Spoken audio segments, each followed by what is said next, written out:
Coming up on UGTV, Board of Commission meeting of the Unified Government of Wyandotte County, Kansas City, Kansas.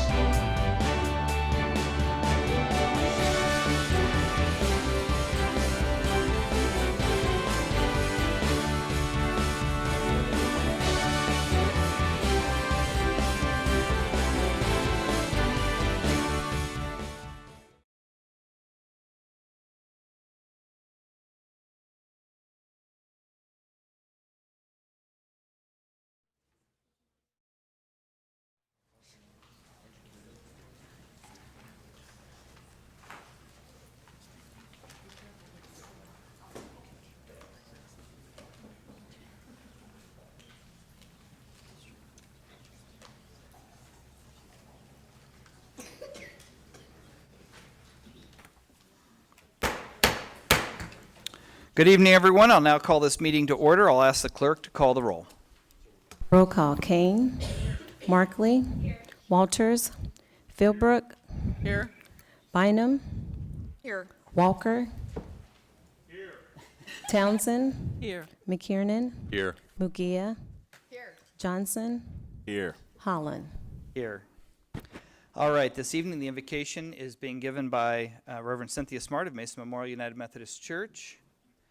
But standing in for Reverend Smart will be Reverend Mark Holland of Trinity United Methodist Church. If you'll please stand for the invocation and remain standing for the Pledge of Allegiance. Good and gracious God, we thank you for this evening and this day that you have made. We thank you for the opportunity to gather and do the work of your community. Lord, we ask that you will guide us in all the decisions that we have to make, and you will help us always keep in mind all the decisions that we make can serve all of the people best, especially the least, the last, and the lost, who we are given to care for in our community. We ask a special prayer of peace this evening as we do our work together. In your name we pray. Amen.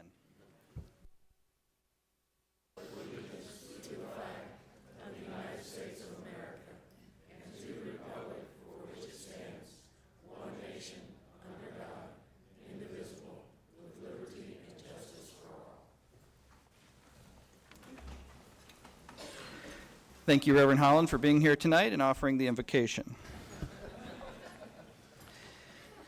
I'll ask the clerk if there are any revisions, what it says to say. I'll ask the clerk if there are any revisions to tonight's agenda. Yes, Mr. Mayor, a blue sheet has been distributed under the non-planning consent agenda. Item number 7 is a new item. It's a plat for the parcel of 3 Center City. Under the administrator's agenda, section 7, we have a clerical error under item number 1. The MOU with the Plumbers Local Union number 8 is the 5th, not the 6th of the 13th labor contracts to be ratified, which represents 51% of the union workforce under contract. Thank you very much. We also have tonight 2 distinct parts of our meeting, the planning and zoning portion and the non-planning and zoning portion. We also have an agenda carried over from our 5 o'clock. We had a session from 5 to 7, a 2-hour session upstairs. We actually had about 3 hours worth of meetings. We've moved one portion to next week, but we've brought the other portion down to this meeting, and actually we're going to lead off with a Healthy Campus update from our 5 o'clock agenda. We'll start off with that, and then we'll move to our planning and zoning. And just before I do that, I will announce we do have Eagle Day down at Cobb Point Park in Kansas City, Kansas, Friday and Saturday from 8 to 3. If you have any questions, type to Mr. Caldwell here. I appreciate he did not bring his musket through security. So thank you for bringing that to our attention for Eagle Day in KCK.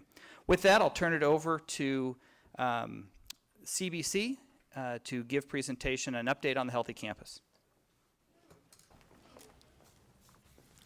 Good evening, Mayor, members of the Commission. My name is Bill Crandall. I'm Managing Principal with CBC Real Estate Group, and we've been hired and engaged to act as your master developer. On our team tonight here is Jason Glassroot, who's one of our associates and who's assisting us with the project.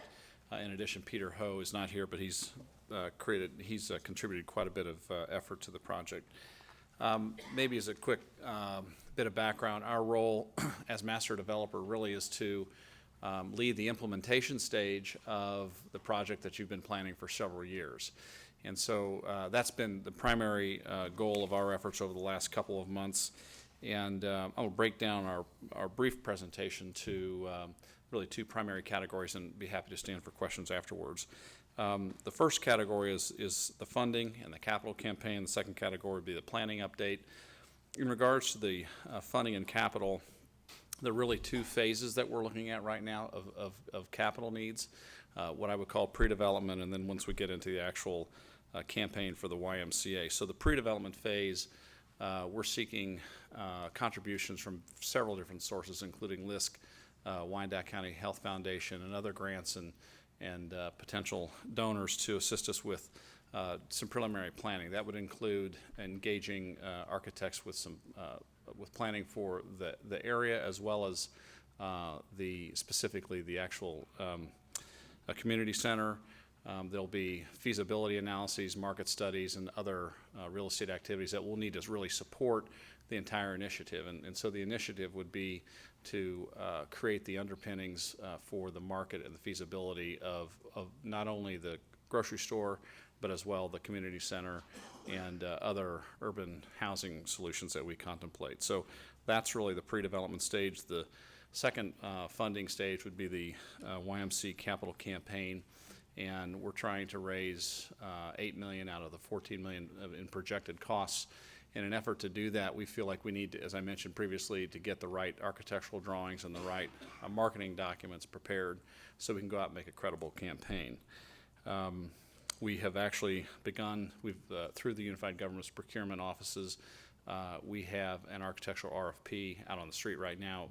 I believe proposals were sent back a week ago Friday, and so we're setting times to review those right now. We had great response, and our intent is to select a team to help us with the community center, and then preliminarily get them to document what we believe to be the conceptual plan, so we can use that as the foundation for our marketing initiatives, not only to potential donors for the actual facility itself, but as a tool to market to other interested parties, developers, and anybody that would be interested in housing or retail in the area. So that's the first phase. The second phase of efforts are really a planning update, which the Unified Government had made progress previously in negotiations with the grocery store operator, and we continue those negotiations. And those negotiations are really maybe twofold. One is the planning issues, and other are economics, and you've got to bring those both forward at the same time. And we are really focused on the planning initiative first, because that was sort of the gating issue, and I think we've got it to an area where we ought to be able to make some progress on that. I know the Unified Government is pursuing the Choice Neighborhood Grant application. We think that would be positive for our efforts.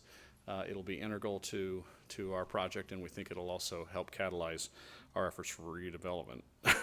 Pardon me. And lastly, from a planning perspective, woven through all of this is an effort to market this area, and so we want to engage a firm to develop a website, develop marketing collaterals, to develop information that will help anybody in the development community identify and take this project seriously as a potential urban redevelopment opportunity.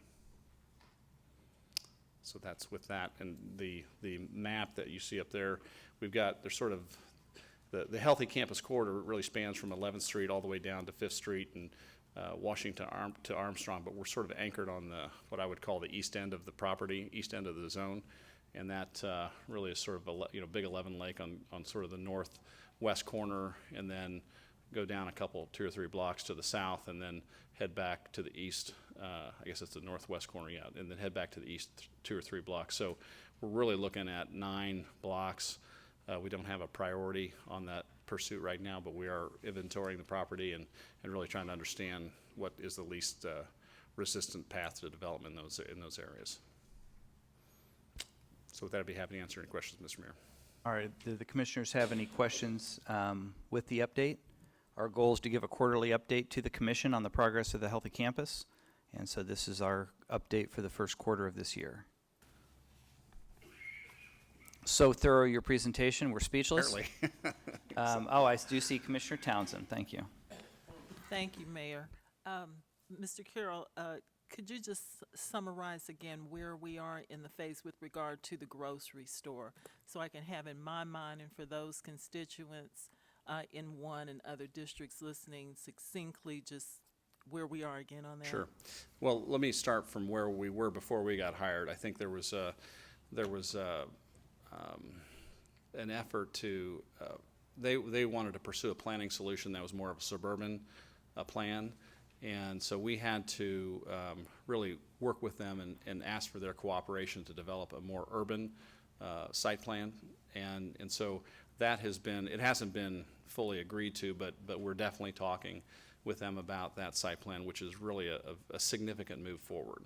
And now that we've gotten that far, we'll be able to re-engage them on the economic discussion. So I'd say that the big blocks of the planning solution have been generally resolved, and now we need to get back into the economics of their transaction.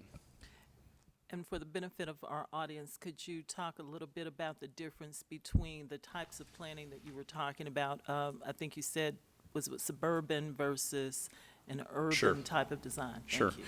Well, I mean, the best way to think about a suburban grocery store solution would be take the 35,000 square foot grocery store and visualize a field of parking and asphalt that might sprawl in an area that's 2 or 3 times the normal, which you might be able to accomplish with a structured parking solution. So, 18th and I-70 suburban solution.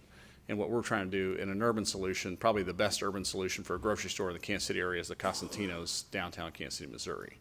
And so we're trying to take that urban, or take that grocery store footprint and think about it going vertically with parking and other residential development, the community center, as opposed to spreading out horizontally.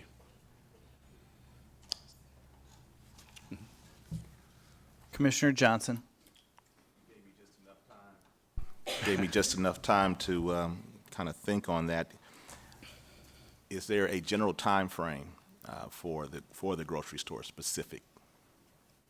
We don't have one at this point, but we know you're urgent and we're urgent too, and they've been at this a long time, and I think candidly, by virtue of our ability to, the team's ability, not just our efforts, but everybody's efforts, including the grocery store operator, for them to consider what would be a wholly different planning solution was a big step, and we're getting comfortable with that. And I don't want to forecast a schedule without giving it some more thought, but I can tell you this, we're making progress with them, whereas before we were a bit of a stalemate.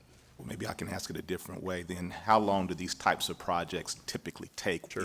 when we're in this phase Yeah. of discussion? That's never a good answer, but it's going to take a couple of years. I mean, unfortunately, what I would say is that hopefully by the end of this year, we get to a point where we're under a development agreement with them, and not the end of this year, in the fall, I would think 6 months or so, get to a development agreement and get to a planning solution with them. There's a land acquisition strategy that has to operate on a parallel track with that, and that schedule can be fairly unknown. I mean, some of that's out of our control, if not most of it. But I think nothing happens unless you start, and we are started to implement.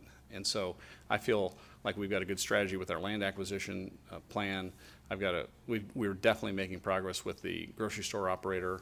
And if we can get those things aligned, get the development agreement, which is probably the easiest of all of the things I've talked about, put into place and approved by the governing body. If we can get that done in the next 6 to 9 months, they could start construction in the spring of 2017. Okay. Well, thank you. I just want to let you know that the desert, as they call it, the food desert, is growing drier. Yep. And there's a lot of anxiety and anticipation of a grocery store Right. in that area of town. We definitely have a sense of urgency. Thank you. Commissioner Murguia. So you have a grocery store operator that's willing to build a grocery store?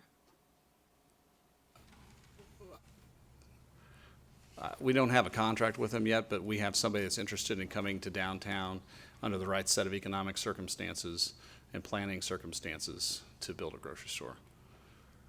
So would you say that you have someone at the table that's interested, but Is money the issue? I don't know that money is the issue. I would say we do have somebody at the table. They've expressed interest. They've been here for 3 years, way before we were hired to help you. And that's really important. That, and as I've said to everybody on our team, that's a big deal. Getting them committed like this is a huge deal. So that's really a big deal. Getting the land under control is also seems sort of like a pedestrian minor event, but when you're dealing with any one of those blocks might have 10 landowners, and any one of them could corrupt a land acquisition strategy. That's a delicate dance that you've got to deal with the landowners. So I don't, all of that, the land acquisition strategy, the physical costs of building the building, dealing with urban environments. Many of those sites are pretty challenged topographically. So all of that gets baked into the pro formas so we can go negotiate their economic transaction. We're trying to do this development not only with a grocery store, but in combination with the community center, as well as some potential urban housing solutions and some other street side retail, and which would be the best way to get that whole block kicked off, whichever block that is. So I think the best solution for the unified government and for our efforts would be to do a holistic plan. But however, if we get to a point where those other parts aren't falling into place, there's nothing to say that we can't proceed with just the grocery store. And so you're saying, though, to proceed with the grocery store, that they're interested enough that they're ready to do a deal. It's just working out the details of the deal? Yeah, I think by virtue of the fact that they've been working with us for 3 years, working with you for 3 years, they are interested in doing the deal. What is Absolutely. their specific holdup, the grocers? Well, it was the plan. Well, I would say this, Commissioner, that there's no reason to talk about the economic issues if we can't get past the planning issues. And frankly, it was the unified government that didn't like the plan that they had proposed. So we had to work in a cooperative way with the grocery store operator and develop a plan that they would accept. And so I think we're there now. I think those basic building blocks are in place right now. And we're just at the point, as I've said, we can have the most perfect plan on the block that we want, but if we don't have control of that land, then it's completely academic. And So so, they did bring back a plan, a design, and we didn't like that plan. that happened before me, but I can tell you that we like the plan that they're putting in front of us right now. It's not the plan they're putting in front of us. We cooperatively developed a plan with them. Okay, thanks. Commissioner Walker. Mr. Crandall, I've supported this project from the beginning when it was just a YMCA. And I'm only going to speak for myself. I'm afraid I've got a lot more questions than... Your microphone's not on. I've got a lot more questions than you've been able to give answers tonight. It would be my expectation. This project was reauthorized after an initial 2-year authorization for a 3rd year. I would expect at the next quarterly report that we have some substantial information on our economic progress on this project. We're wasting a lot of time and energy addressing this. And if the money isn't there, or it's not going to be there, then we have $6 million that we've committed that we could reallocate to, well, a separate juvenile detention facility that you just heard upstairs. Mm-hmm. And I don't think it's unreasonable after 2.5 years to know whether we're making any progress on the economic funding of these various components. That's just me. Maybe everyone else is satisfied with what information they've gotten, but at some point we have to make a hard call whether to keep going on this thing, or is this thing just going to go on forever and we don't have any economic information to be given because of one thing or another. I'm just, I'm willing to work hard. I'm willing to consider some options that probably I wouldn't have considered at the beginning.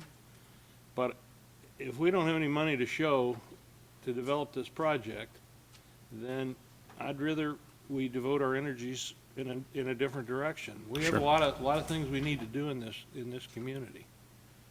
And this answered a lot of questions, but I guess it's more of a statement than an answer or a question. Commissioner Kane? Well, I wasn't going to say anything, but I agree with Commissioner Walker.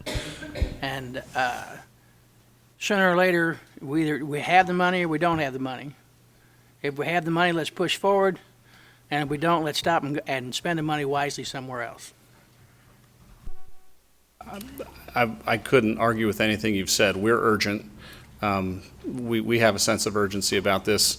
When we were brought on board maybe 6 months ago, there wasn't a deal, frankly. And now we have the makings of a deal that meet both the planning and the economic. And it's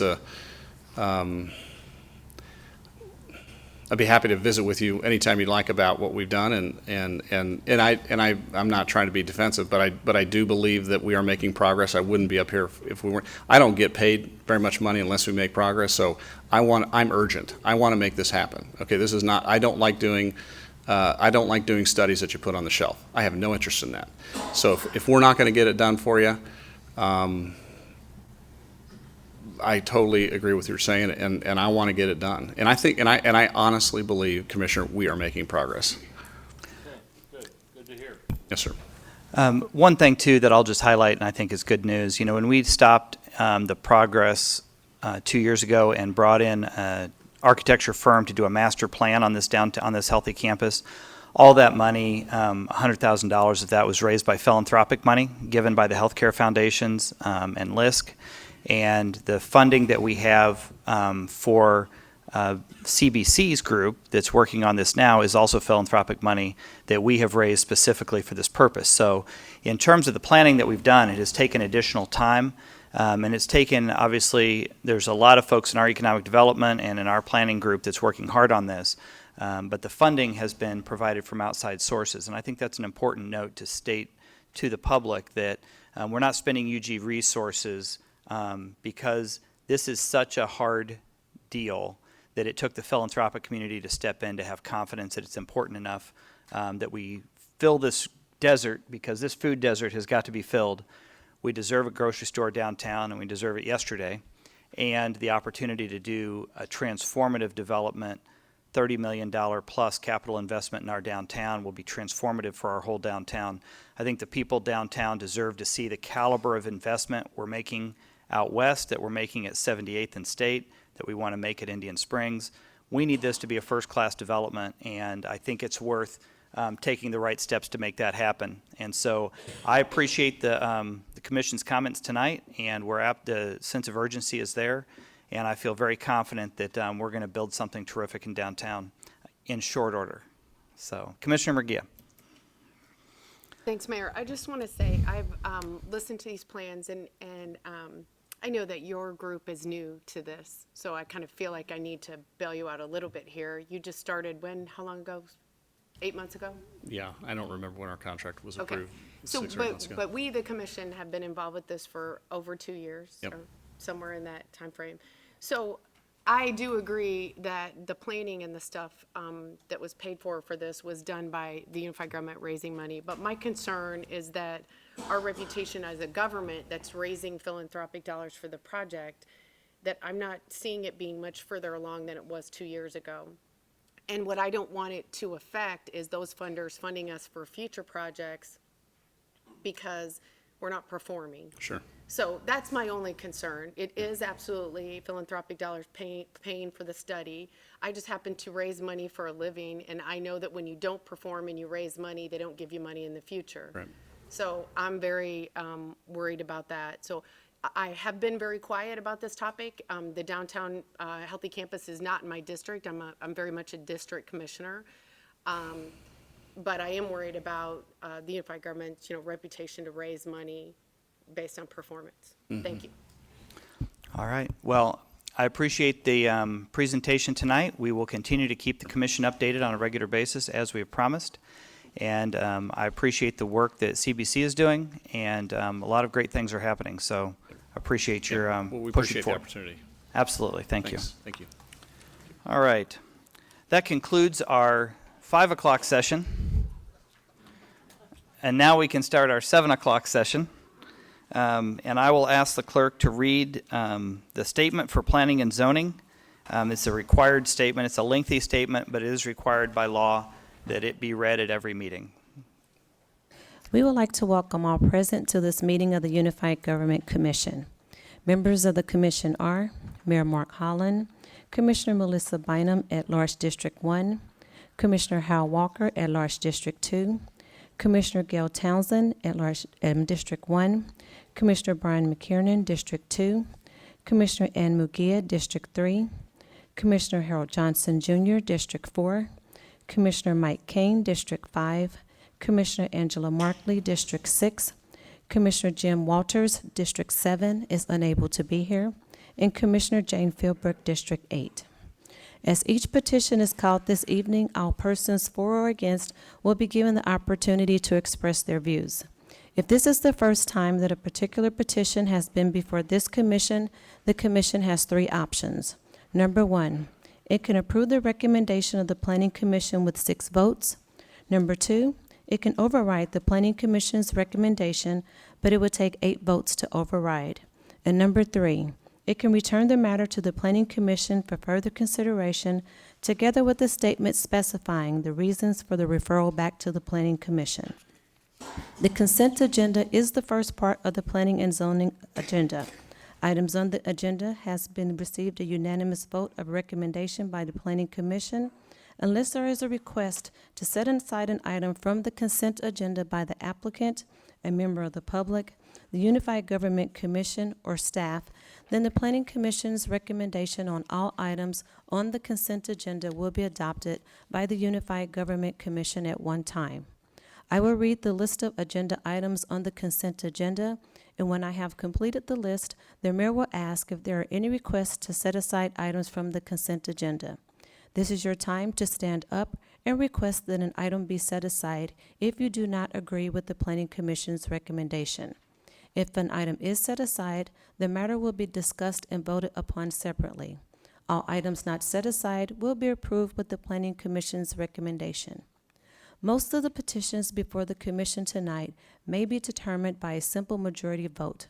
However, if protesting property owners representing 20% of the land area within 200 feet of the area in question have signed and filed a protest petition, at least 9 votes by the Commission will be required to approve and change the zone position. We appreciate the attendance of those people here this evening, and we recognize the importance of each petition. We remind you that there are a number of items on the agenda, and we'd appreciate your efforts to make your remarks as concise as possible. We ask that anyone with a cell phone to please turn them off or switch to non-audio so you will not disturb the meeting. Once the petitioners make their presentation, anyone for or against will be allowed the maximum 3 minutes to state your views. As you come to the microphone, please state your name and city for the record. The mayor and commission are required to disclose contacts contacts with proponents or opponents on any item on the planning and zoning agenda. I will ask if any member of the commission wishes to disclose any contact with proponents or opponents on any item on the agenda. Commissioner McKiernan. I'm guessing this will be repeated a couple of times. I've had contact on the non-consent agenda for proponents of SP 2016-6. Commissioner Bynum. I've had communication with opponents of SP 2016-1 under the consent agenda. I've had communication from proponents of, Yes. We just need to do consent at this time, is that correct? so I've had So the question is, consent. let me- Go ahead. let's go ahead and ask our legal to clarify. The agenda that the clerk read said any item on the, or the statement said any item on the agenda. So that's, as it has been, so it has not been separated. Okay, thank you. So it will be all items, both consent and non-consent. So I've had communication from opponents of SP 2016-1 on consent and proponents of non-consent SP 2016-6. Commissioner Markley. I've received communications from proponents and opponents of 2016-6 on the non-consent agenda. Thank you. Commissioner Philbrook. Yes, I've had, plenty of information given on both sides on SP 2016-6. Thank you. Commissioner Kane. Mayor, 2016-6, I've had conversation from both sides of this issue. Thank you. I have heard from both sides of that issue as well. I've also heard from proponents of item A6, 2016-10, and the related C1, 2016-1. Commissioner Murguia.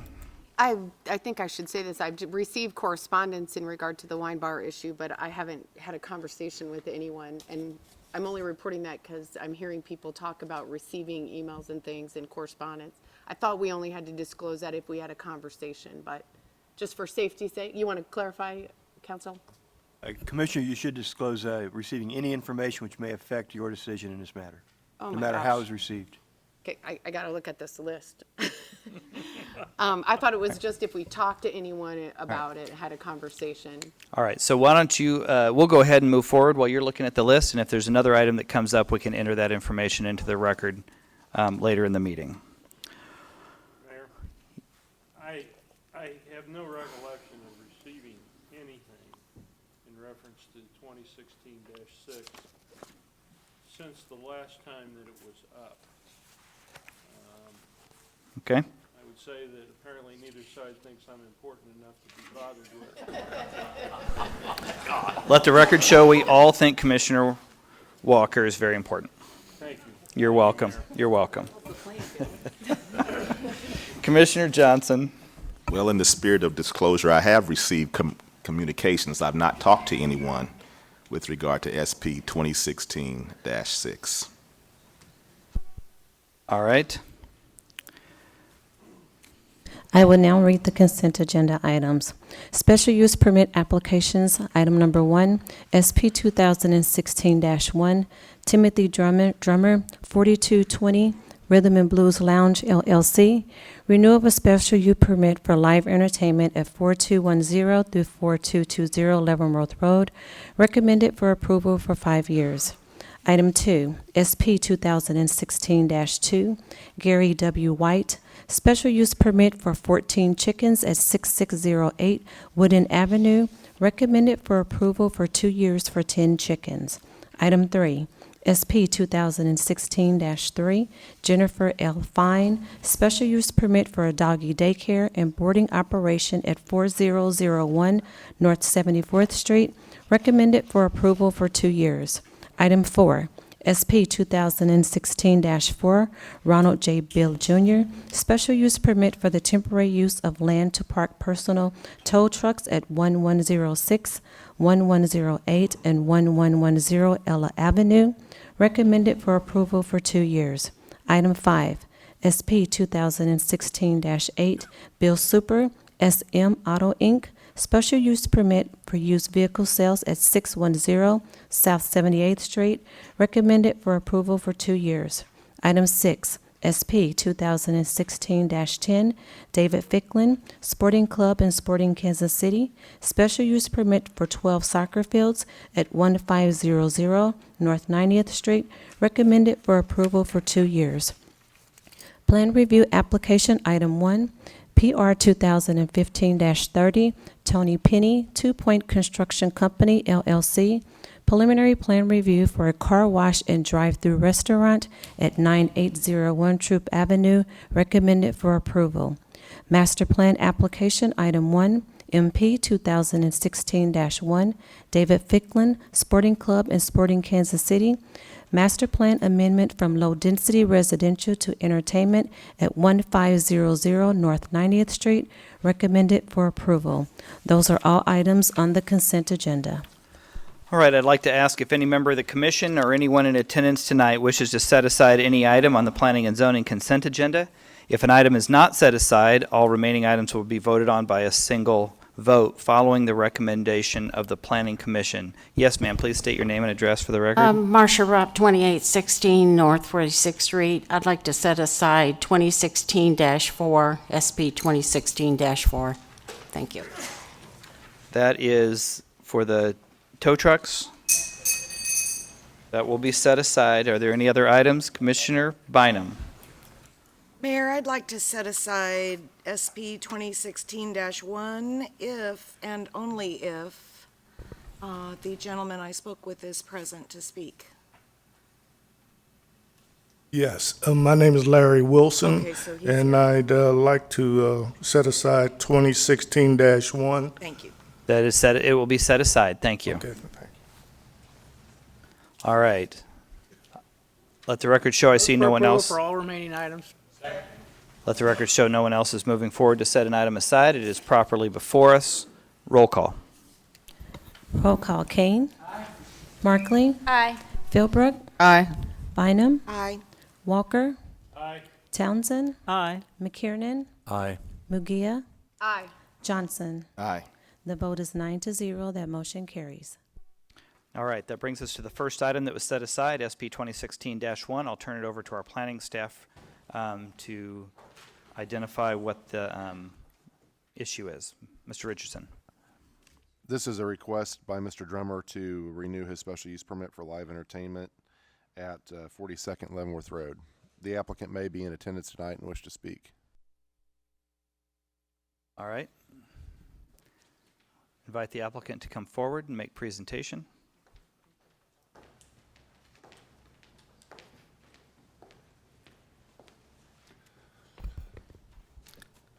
Yes, commissioners and to the mayor, I'd like to state that I'm the owner of the 4220 Rhythm and Blues Lounge. I've been there going on approximately over 2 years, and I abide by the rules that the planning commissioner, has given me in regards to having 2 off-duty Kansas City police officers there. I can say that I run a tight ship there at that club. I have no control as to what happened across the street or up the street, but it does affect my business, when my customers come and maybe block or have loud music when they leave in or come into my establishment. I have contacted the resource officer of the Kansas City Police Department, and I talked to numerous officers, and they stated that the problem is to be solved. It's very simple. Between 11:30 and 1:30, that's when most of my customers come to my establishment. Most of my customers are law-abiding citizens, but there are certain customers who come down to my establishment. They park up on 41st Street and 42nd Street, which is in the vicinity of my club. And there are times, it's not widespread, there are times that they block or park partially on the grass of my neighbors. I make it known to my customers every time I open up Fridays, Saturdays, and Sundays that not to violate, my neighbor's property or their property rights. And most of my customers abide by this, although there are others that don't. The complaints that my neighbors have, they are here today, I can say that, I understand. I'm not objecting to their complaints, but the problem can be solved. When I talked to 2 of the complainants, I told them that if they call the police and have the cars towed and ticketed, it will send a message to those that come into the neighborhood and violate, their property rights.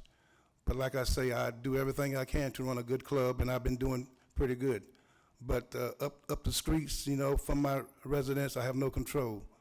So that's why I went to the police department to get their information as to what can be done. And they stated that my neighbors that complain about these violations have to contact them and sign a complaint or have ticket issued or have cars towed. So it's not, I sympathize with them, but the same complainants, they want me to close down, and I think that club been there for 57 years. There is one complainant that have made it known before I even signed the contract of deed for that place that,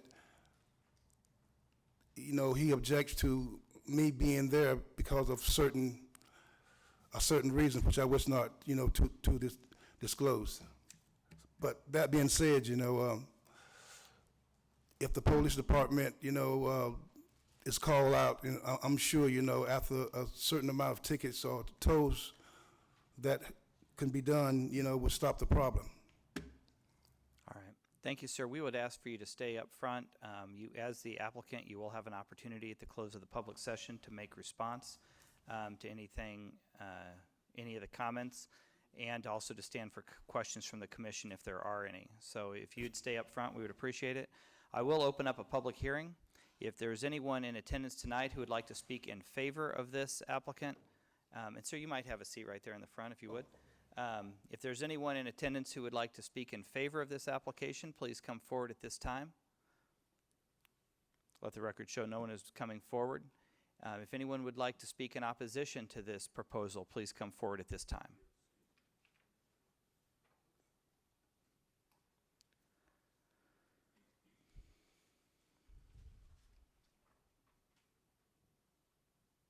Mayor, Commissioners, good evening. My name is Larry Wilson, and I don't have a problem. Sir, can you state your address, please, for this I'm purpose? at 3115 North 41st Street, Wyandotte County. I have no problem with the people that frequent his club. My question here tonight is if he already has a live entertainment permit for the club at 4220 Leavenworth Road, why would he need a live permit for 4210, which is a vacant lot? I'll ask our planning and zoning. Now, let's answer that question real quick. This is a renewal on the permit at 4220. It doesn't have anything to do with 4210, except that I believe that's part of their parking lot. yeah, well, as here in the agenda, I'm reading that the permit extends over to 4210. That's just because it's a matter of the parking for the facility. It's not that he can go outside and have a party outside on 4210. So there's no open air venue in the No. in the That's going to be, future? it's going to operate the way it has before. It's just that parcel is where they park their cars. So there's no provision for outdoor music, is that right? Correct. Thank you. And that was my major concern. Now, as far as the parking and overflow parking, that is a problem, but I'm certain that the Kansas City Police Department can handle that. Great. Okay. Thank you, sir. Is there anyone else who would like to speak in opposition? Please come forward at this time.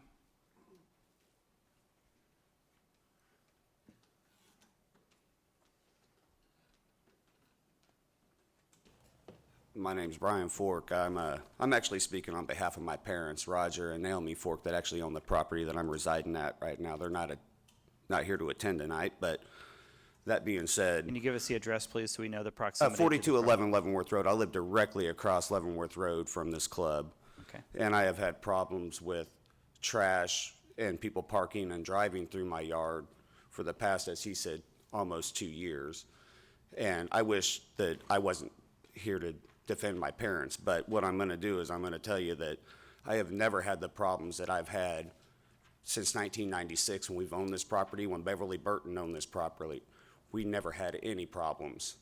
Ever since he's had this property, I have had trash that I'm not going to bring up in public forum that I've had to pick up out of my yard. It's in my backyard. If they weren't there, I wouldn't have these problems. I really would appreciate you guys to look me in the eye and say, how would you like to wake up in the morning and find a used condom in your yard? Broken liquor bottles in your yard? Would you like that? You've lived there since 1996. You wouldn't like that. You wouldn't like waking up in your morning and finding that. I've got nieces and nephews that want to play in my yard. I don't want this to go on. Thank you for your time. Thank you. Would anyone else like to speak in opposition at this time? Let the record show no one else is moving forward to speak in opposition. I will close the public hearing. I'll invite the applicant if you would like to make any response at this time. Any summative response, you're welcome to do that.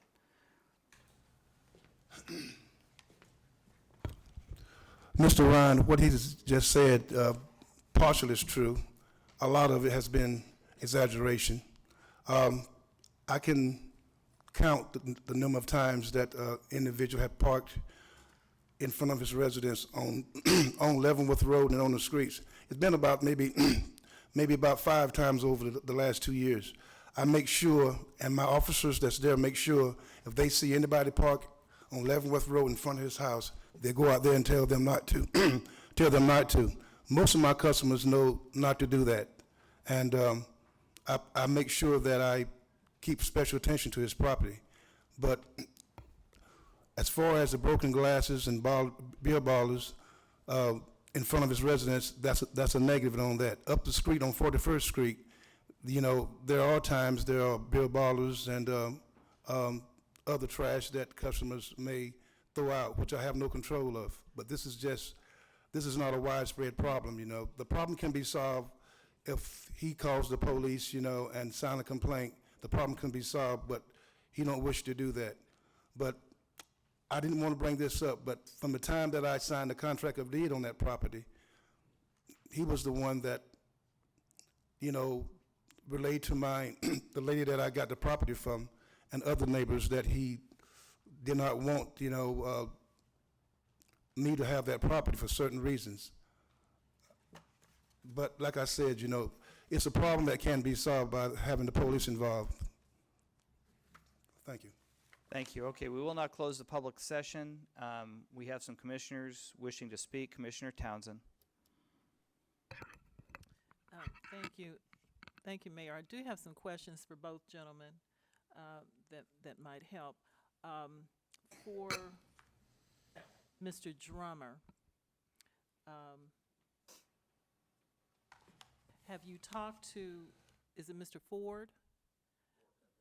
Ford, thank you, Fork, about the problems with the trash and what, if anything, just as a good neighbor, you might work out with him to minimize the impact on that. What I'm hearing is a trash problem, not a parking problem in that circumstance. Yes, I open up on Fridays, Saturdays, and Sundays. The problem is Fridays and Saturdays. I wake up the next morning, and as of a couple of weeks ago, I've been going up 41st Street and picking up, you know, beer bottles, you know, that's thrown partially on his property. And it's like I say, it's not a widespread problem, but there are some individuals that comes to the neighborhood and they are non-law, you know, they are not law-abiding citizens. They don't have respect for other people's property, no matter where it's at, you know. So I try to inform my customers not to do these things, but there are some that does. And I've been going up and down the street that's adjacent to his residence, you know, and picking up bottles and stuff like that. But it's not a widespread problem, but things can be solved. But the relationship between him and I was never good. I don't even know him, but his father, it was okay, you know, but he just didn't want me there at all. I mean, no matter what I do, it's not good for him. But that being said, you know, I can understand that he has his differences, but, you know, I will do everything I can to make sure that my customer doesn't violate his property. But he's going to have to call the police, and he's going to have to, you know, have, you know, tickets issued and request that, you know, a car be towed if it's on their property. Other than that, you know, nothing can be done because we got to send a message to the non-law-abiding citizens that you can't come in the neighborhood, you know, and block somebody's property or park on somebody's property. Let me ask this. Are you in attendance every night in your establishment when they have the live entertainment, or are you there every night, or do you have a manager, or what is the circumstance? Yes, I'm the owner-operator. Yes, I ever since I've been in business, I've been there every night. And the officers that I hire on Fridays and Saturdays, you know, they tell me the same thing. They're going to have to,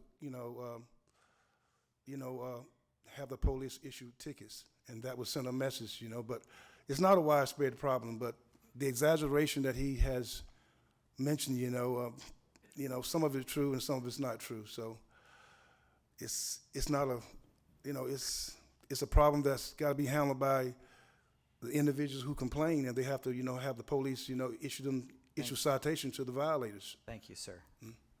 Okay.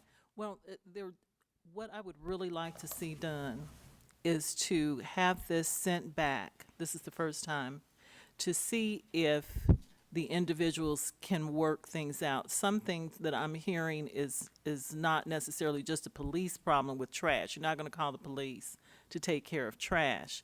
This is a permit for live entertainment use. They've already had that. With regard to the parking, yeah, you can call the police with that, but I'm hoping that maybe you and Mr. Fork can come to some resolution, even if it maybe is some service that you can offer them for trash collection or something. I was just hoping you could talk about it. I'm sorry, go ahead. Go ahead, I was going to ask. And also, the other thing that I might suggest considering, if you're on the premises, that maybe you do something like other retailers and remind your patrons that if they're parking in areas they shouldn't be, that they are going to be towed.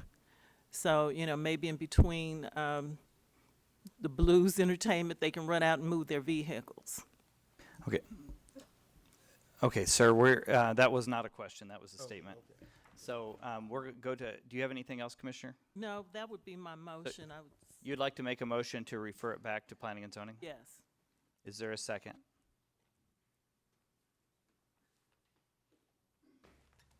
That motion fails without a second. Commissioner Bynum. Thank you, Mayor. I have done my share of picking up trash on Leavenworth Road and a variety of other places in this community. Mr. Drummer, I appreciate that you've taken the time to come here. I appreciate the efforts you've made to try to be responsive to your neighbors. Other than the trash and the parking that you've indicated, I'm not aware of any other issues at your location. I have a question for Mr. Richardson, and that is, if this were to go back, would he then be in violation? Would his current permit expire and he'd have a time where he didn't have one? No, typically in these circumstances, while they're in process and actively pursuing it, we let them continue until there's a final decision. I'd like to move approval of the special use permit for 5 years. Is there a second? Second. All right, we have two more commissioners. Commissioner Walker. Mr. Drummer. Can you turn on your microphone, please, sir, and speak directly into it? Do people take open bottles out of your establishment? No, sir. So these bottles and so forth that are being thrown aren't bottles that have come from your bar? No, sir. It is well known that some individuals who go to clubs, they liquor up before they get to my club, which is, they come from a liquor store, wherever they get their alcoholic from, and by the time they get to my club, they probably, had some drinks in their system. So, but nothing goes in or out of my club other than what I bring in. It's a violation of the Kansas liquor laws. Correct. All right. Thank you. Commissioner McKiernan. Thank you, Commissioner Walker. That was going to be my question, is how do they get that open bottle outside of your establishment? One thing, I agree with Mr. Fork. I don't think a citizen should, oh, there he is. I don't think that a citizen should expect to have to call the police and have them come out and issue tickets. I think that a citizen who lives on this street in a house should have a reasonable expectation that they wouldn't have to do that. I think that's on you, sir. I think you need to intervene with your patrons, and you need to either direct your officers to initiate that themselves, or you need to interact with your patrons and do your best to stop that from happening, because I do not think that's his responsibility to to pick up your slack on his side of the street. Second thing, every bar, every restaurant has a closing procedure that they go through. You pick up the stools, you wash a few glasses. How about a closing procedure is you take a trash bag outside and you pick up trash around the perimeter of your property and you look across the street and you see if there's trash over there. And you do him the courtesy of picking up any trash that happens to be on the street side of his property, and that way you avoid this problem from happening in the future. Commissioner Murguia. Well, I can't say it any better than Commissioner McKiernan, so I'll just echo those sentiments. But I would also add, just for the safety of the people in our county, I hope we are now have enough feedback to put law enforcement officers on that road. So if people are driving drunk on that road and showing up drunk at this bar, we are stopping them from driving. I hope that message is loud and clear. We do not need drunk people driving the street in Wyandotte County and having accidents and killing people. So I'm startled that there's no reaction from that. I hope to God people think twice before they're out there drinking and driving. I'm not naive enough to know that it doesn't happen, but when we know it's happening and none of us are doing anything, that is completely uncalled for. So I hope our police has a message from the meeting. Commissioner Townsend. Thank you. I think the golden voice of Commissioner McKiernan stated what I was trying to get at before, that there is something more that can be done, I believe, Mr. Drummer, to accommodate your neighbor, even if this goes forward. And as a courtesy, to do what you could do with the trash problem, because certain locations do tend to attract people with a certain kind of trash. They're doing something they shouldn't be doing, but people in the neighborhood should be able to quietly use their home and do so in a manner free of trash. And so I do know what it's like to pick up bottles and regrettably condoms out of my yard. I do know what that's like. So I hope that even though, whether or not this goes back, the motion's been defeated, I think Commissioner McKiernan was getting at my concern that there would be something that possibly you could do. Let me see if I can work with the commission here. We have a motion and a second. Would the maker of the motion and the second, and I'm just going to offer this as a friendly amendment, that would stipulate, to add two stipulations to the application. One, that they add closing procedures that include a pickup of trash in the immediate area. And That would take additional votes. I understand. So, trash pickup is part of the closing procedures, including across the street.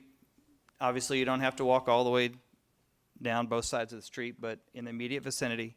And that you would redouble your efforts to notify your patrons of parking procedures and to ask your off-duty police officers to initiate the right, if they need to call a police officer, they need to, you have security there, have your officers, if they see someone parking illegally across the street, they need to call and initiate one of their on-duty officers to come initiate a ticket. I don't know if our off-duty police officers can issue a parking ticket, or if we want, can they do that? Okay, so we can just ask your off-duty police officers to have a ticket book, and they can write tickets for people illegally parked in your neighbor's yards. So if we can, those are the stipulations that I've heard. Did I accurately state those? Would the motion, would the maker of the motion accept that? Yes, Mayor. Second? Okay, then it is properly before us to change the recommendation of the planning and zoning for recommendation with stipulations. It takes council how many votes? 8. It now takes 8 votes for approval. Any further discussion? Roll call. Roll call. Kane. Aye. Markley. Aye. Philbrook. Aye. Bynum. Aye. Walker. Aye. Townsend. Aye. McKiernan. Aye. Mugia. Aye. Johnson. Aye. The vote is 9-0. That motion carries. Thank you. Thank you all for coming for this issue. That brings us to our next item that's been removed from the consent agenda, SP 2016-4. For the tow trucks, I will ask Mr. Richardson to give us a brief on this. And I will open the public hearing. Thank you, Mr. Mayor. This gentleman has 2 tow trucks, but they're not commercial tow trucks. They're for his personal use. No one appeared in opposition at either planning commission or at his neighborhood meeting. I believe that's correct on the neighborhood meeting as well, in opposition to this. Is the applicant in attendance tonight? If you'd like to step forward and make presentation, you're welcome to do that. Please state your name and address for the record.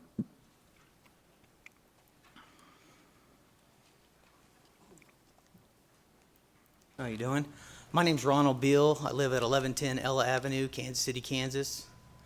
And I got in an accident a couple years ago, and I'm a racer. I like to race cars. And I got these tow trucks because I go take them to the track and stuff like that, you know. And the one that I got's easier to work with because of some stuff that I have with me, some limitations. And I thought that I was within the limits of the law when I licensed them because I looked and it said under 10,000 pounds.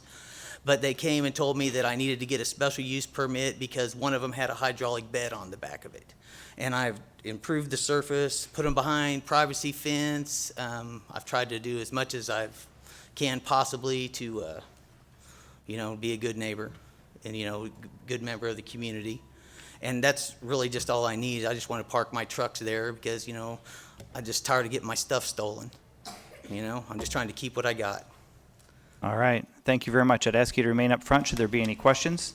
I'll now open the public hearing. Is there anyone in attendance tonight who would like to speak in favor of this application? Let the record show no one is moving forward. Would anyone here would like to speak in opposition to this application?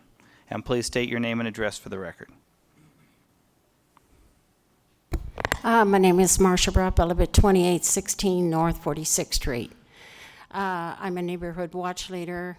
I've been up here before about this. There was just one question I wanted to ask Rob, if I could. Mr. Richardson, is this a industrial area or residential? Quite obviously, it's residential. Oh, okay. Well, I didn't know if those were built, you know, I couldn't really tell. But I thought that we've gone through this before. And I know that most of you up there feel the same way I do. We're trying to clean up our neighborhoods. And we just talked about a neighbor, and we talked about trash. We talked about eyesore. You know, we work really hard, the neighborhood watch leaders do, to clean up our residential areas. And it wouldn't be, you know, so bad if it was an industrial area, you know, around a lot of industrial. But these are where children live, children play, and especially the hydraulic one, the flatbed rollover. Those are dangerous. Children play hide and seek. They think they can hide underneath them. The guy comes out, moves the truck, and then we have a fatality. These things do not belong in the neighborhood. They're a code violation. And, you know, I hope at some point in time, and I know that this mayor is really strong about this, and that's good, that we start cleaning up Wyandotte County so new residents want to move into those residential areas and new businesses want to come in that are close to them. Thank you. All right, thank you. Is there anyone else who would like to speak in opposition to this application? Let the record show no one else is coming forward. I'll now close the public hearing, and I'll invite the applicant, if you'd like to make any summative comment, you're welcome to do so. When she was talking about trash in my neighborhood, I live at 11th and Ella, 2 blocks from Emmy Pearson. My kids go to that school. I clean up the trash in the vacant houses along there and mow the grass because I catch the slack from everybody else because my kids play in that neighborhood. And I've put my trucks inside a big, tall privacy fence in the back residence of my house so that no kids can get around it. I have kids myself. And I have grandkids, and I'm always thinking about them. I rake the lot next to me. I mow the grass. I mean, I do a lot for my community. I'm picking up trash there. If you look at my house, you can see that it's getting improved bi-weekly. We're always working on something to improve our house and our neighborhood. And we're friends with all of our neighbors.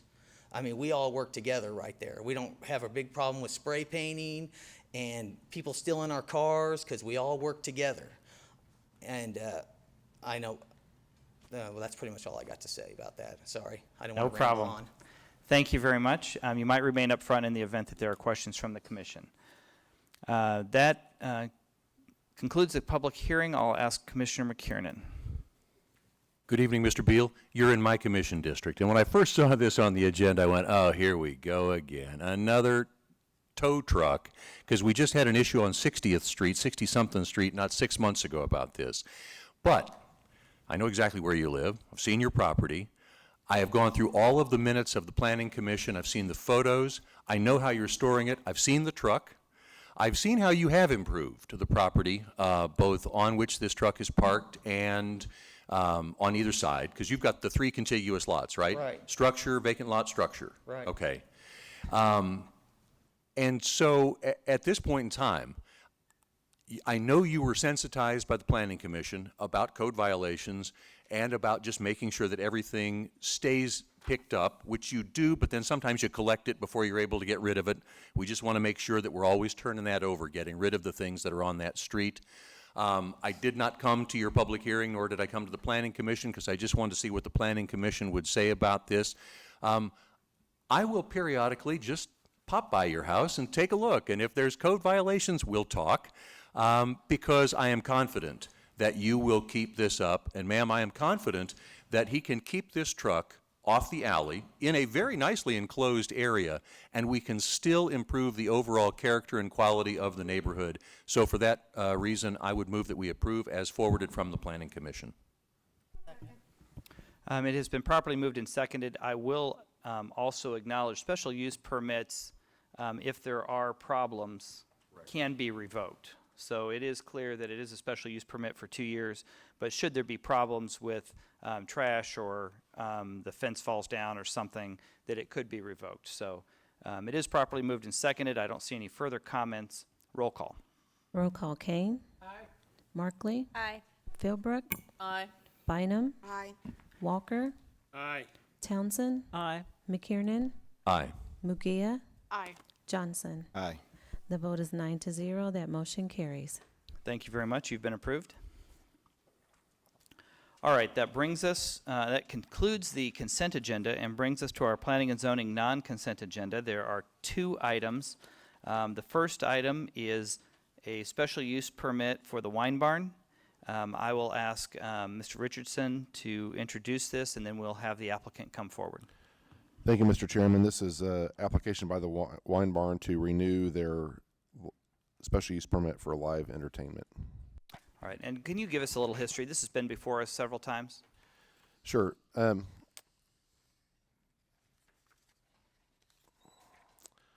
On page 4 of the staff report, pages 4 and 5, there's a brief outline of the history, but this originally came before us as a farm winery, which the code required a special use permit to operate at the time. Since that time, we've learned that the state law allows farm wineries, regardless of the zoning, but not necessarily other ancillary uses to the farm winery, including live entertainment. So they are here. They can have the farm winery, but the subject of the live entertainment has been at issue for some time. There are 12 or 13, 14 stipulations that go along with it. I think you'll hear about some of those this evening. All right, can you also tell us, did the staff recommend approval or denial? Staff recommended, I want to make sure I say this correctly. We recommended denial, as did the Planning Commission. All right, staff recommended denial. Planning Commission voted 5-2 for denial. And it's been before us a couple of times before. So I'll invite the applicant to please come forward and to make presentation.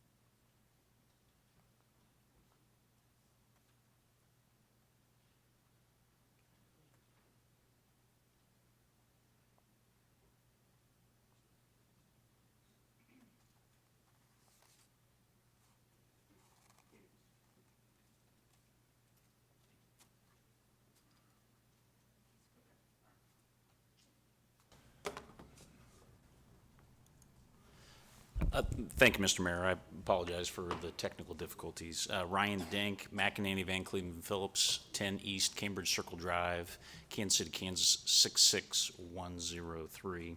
I'm here tonight representing the applicants, the Wine Barn. Maybe I should start off by noting that I did not forget Commissioner Walker. He does have an email in his inbox. I would never forget Hal. So I just want to thank you on behalf of the entire commission. yeah. All right. With me tonight, I've got the applicants Scott and Denise Hyatt and Celeste and Brian McCannis. They are the operators, the owners and operators of the Wine Barn. You can see the property here. It's about a 15-acre tract. It's at 119th Street. I know all of you are familiar with it. The application, as Mr. Richardson noted, is for the renewal of the live entertainment application, the farm winery SUP that's gone by the wayside. But we'll talk tonight about the importance of the live entertainment special use permit with respect to the running of the farm winery itself. A little bit of history. Mr. Richardson talked about the procedural history. Let me talk about kind of the practical history of this. Scott and Denise Hyatt own this property right here. The Wine Barn started as a partnership between Mr. Hyatt and Sal Coco, who was an individual who lived on this property right here. And Mr. Coco and Mr. Hyatt began operations at the Wine Barn. Mr. Coco, about 2 years ago, sold the property to some individuals, some neighbors, and these neighbors have been unhappy with the operations at the Wine Barn. I'm sure many of you have probably heard from those neighbors. They are the Seabargers. So the next closest neighbor or household is right here. That's the Reynolds household. And for many years, Rob talked about all the stipulations that have been put together over, I think, what have we had, Rob? 4 or 5 renewals on this. And they've been developed over time. Really, a lot of those stipulations were developed through negotiations with the Reynolds, with the Teachners who were down here. Mr. Coco was living here at the time, and he was in full support of the activities at the Wine Barn. So the Seabargers move in here, and then it's kind of been a game changer in terms of the satisfaction, at least of this parcel right here with respect to the operations. Let's just jump right to the issue at hand. I think that what this commission is going to look at and what the Planning Commission looked at is, hey, we've got these stipulations, I guess there's 17 of them. Has the Wine Barn complied with them since we were here last? And there are really 3 stipulations which I think are at issue or were at issue at the Planning Commission and appear to be at issue here tonight. Basically, you can summarize it in kind of 2 broad sweeping categories. Number 1, the music's too loud. And number 2, they had more live music events than they were permitted to have. And staff, based upon, I think, some communications from the Seabargers, based upon a PowerPoint and a video that was provided by the Seabargers, I think was of the opinion that the Wine Barn had violated those 2 stipulations. The video, I and my clients saw it for the first time at the Planning Commission meeting, so we had to react on the fly to the video. Since that time, we've had an opportunity to go back and look at the video / PowerPoint, break it down, and really be able to address the 2 allegations. 1, that we exceeded the number of events, and 2, that the music was too loud. So first off, the specific wording of it's too loud. I mean, that's not a stipulation. The stipulation doesn't say music can't be too loud. What stipulation says is that you can't exceed 57.5 decibels at the big tree near the Reynolds property line. The other thing that it says is there aren't to be any rock bands. And then finally, this is the 14 live music events. So with that, here is the list of live music events that they had over the past year since the May approval. There were 14 events that were scheduled. 3 of them were canceled, and so ultimately they only had, and this includes weddings. There are 4 weddings listed there, and they only had 11 live music events. Now, I know, and I don't know what of you commissioners have seen the video or PowerPoint that's been provided by staff, but I'm going to show it to you because that's going to be the big issue in the case, and either staff's going to show it to you, or I'm going to show it to you, or the Seabargers are. And that's really the evidence that the Planning Commission relied on for the finding that we exceeded the number of events and the music was too loud. Now, when you look at, because there's slide after slide after slide on this video, PowerPoint slides, and when you look at it and you count them up, many of the slides don't have any music or audio recordings associated with them at all, okay?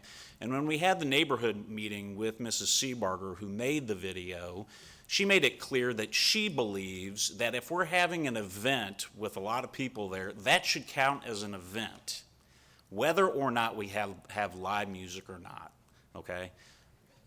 We represented to staff, and staff was in agreement at the Planning Commission meeting that if and only if we have live music at the event, should account for one of our 14 events, okay? That's what the SUP is for. It's for live music. It's not for just general events. In fact, 2 of the events that Mrs. Seabarger is counting as an event on her video are fundraisers. And we've got the listing of events after the fact. When we went back, broke down the video, tracked with our calendar, and were able to put this together. What this shows is because her slideshow on many dates has multiple entries. See, for example, here, 9/14, 9/14, 9/14. That's all one event, but she has multiple slides, okay? When you go through and you count all these up, all that's on the video are 7 events, 7 live music events. None of the others had live music associated with them, and many of the others had multiple slides of the same event.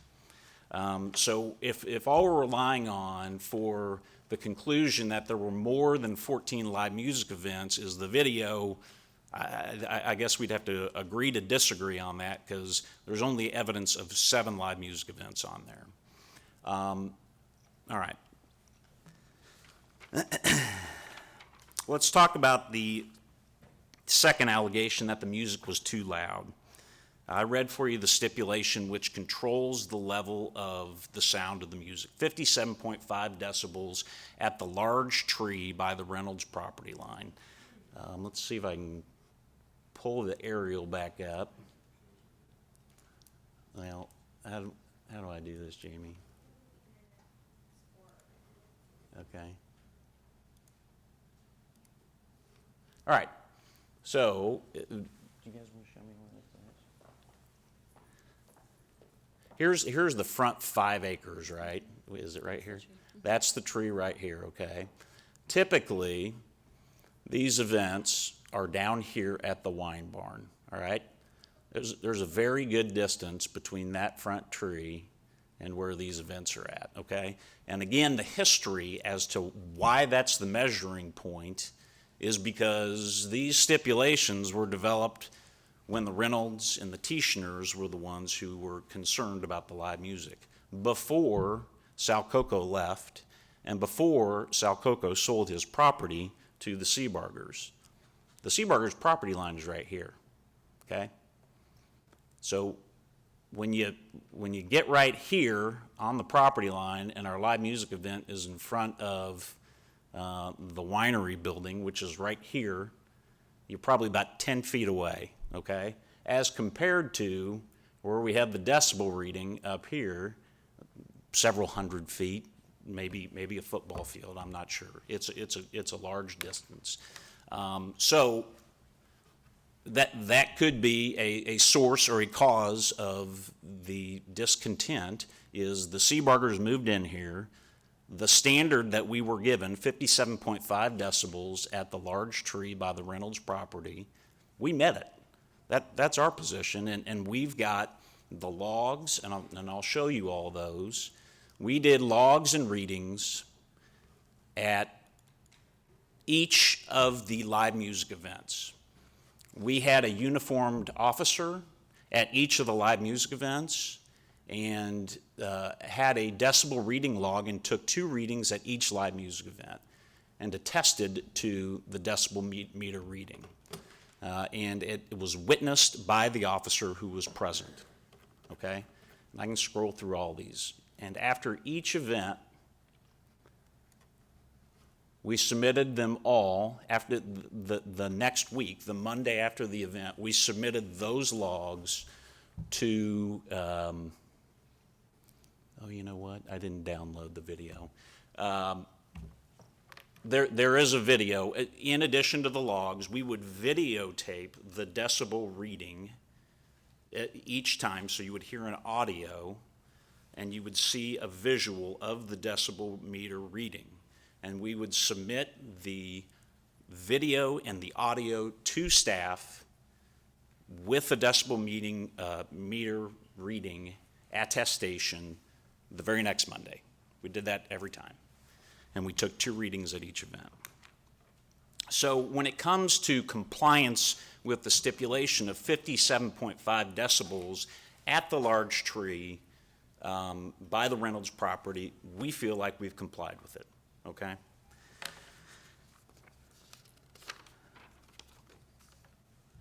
Let's go ahead and play the video that Mrs. Seabarger put together. And this was played at the Planning and Zoning, is that right? It was, yes. Okay, so before I play this, and I think it's important to preface this with the fact that there are some portions, and specifically one of the events where it's loud, right? She's right at that point, right at the property line, which is about 10 feet from where the live music's being played. All right, it is loud. But when you listen to this video, I want you to listen for several things, because it's our position, and I'm just a layman listening to this thing, and so are my clients. But when you listen and you watch this video, certain things appear to be overly amplified. You all will have to be the judge of that, okay? But, you know, I hear crickets louder than I've ever heard crickets. You hear loud birds. You hear breathing. You hear, grass swashing around as they're walking. So it appears that the mics are wide open. And really, when you listen to the music that is being played, it is so distorted. Who would play their music or set their amp at a level where no one could understand or hear the music? It doesn't make any sense. So with that said, I just wanted to preface that. What you will also see here is when we click through all the events, many of the events don't have the audio, okay? And she just says, like here, disruptive gathering. These are events that Mrs. Seabarger is providing evidence that she contends constitutes a live music event that we've addressed in our spreadsheet.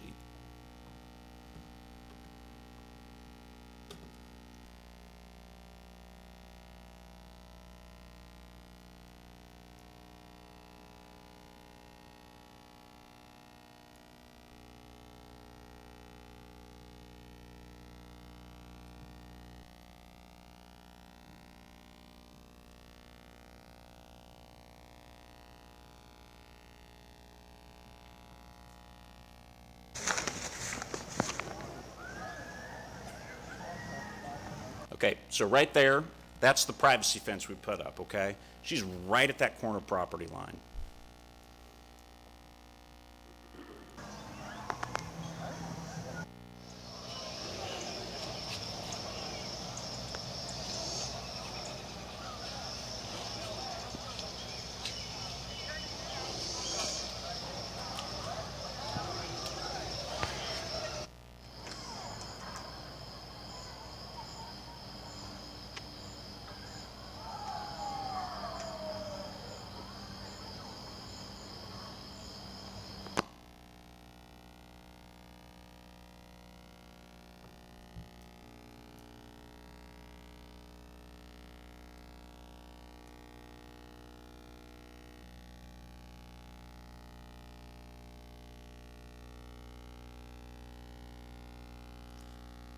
Here, I'll go ahead and pause that. We did address this at the Planning Commission. There was no satellite dish or TV provided for viewing of the game.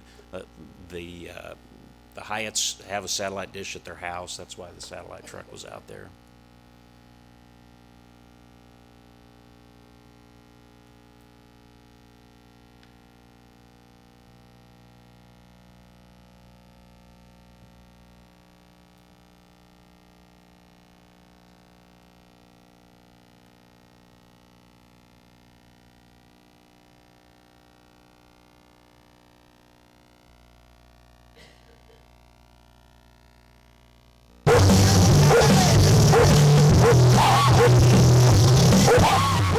Hear that screeching?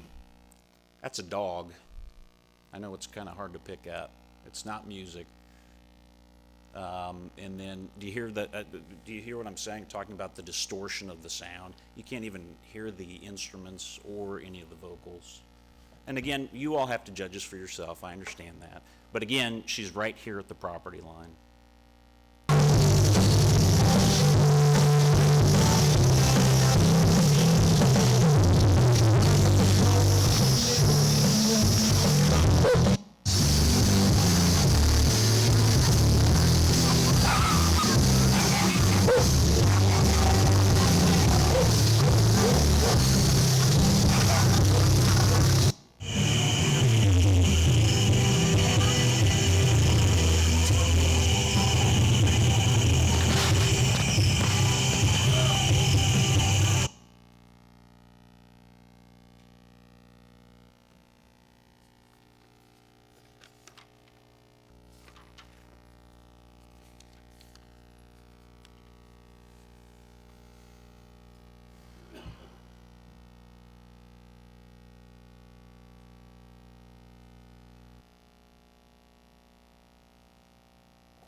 I will note and pause right there on this event on 9/26.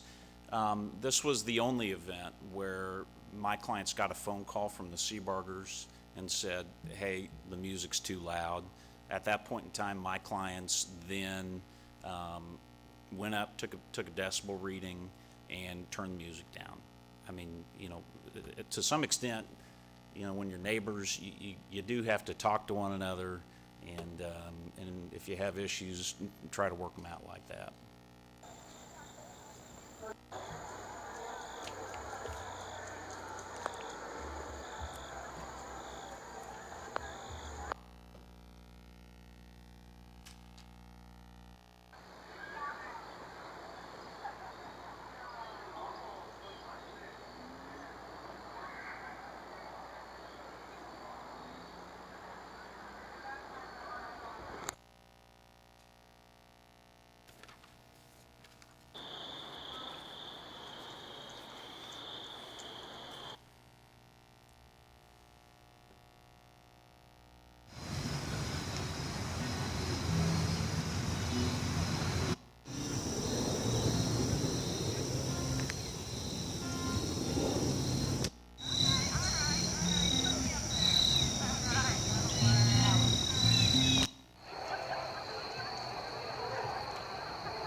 Thanks for your patience on that.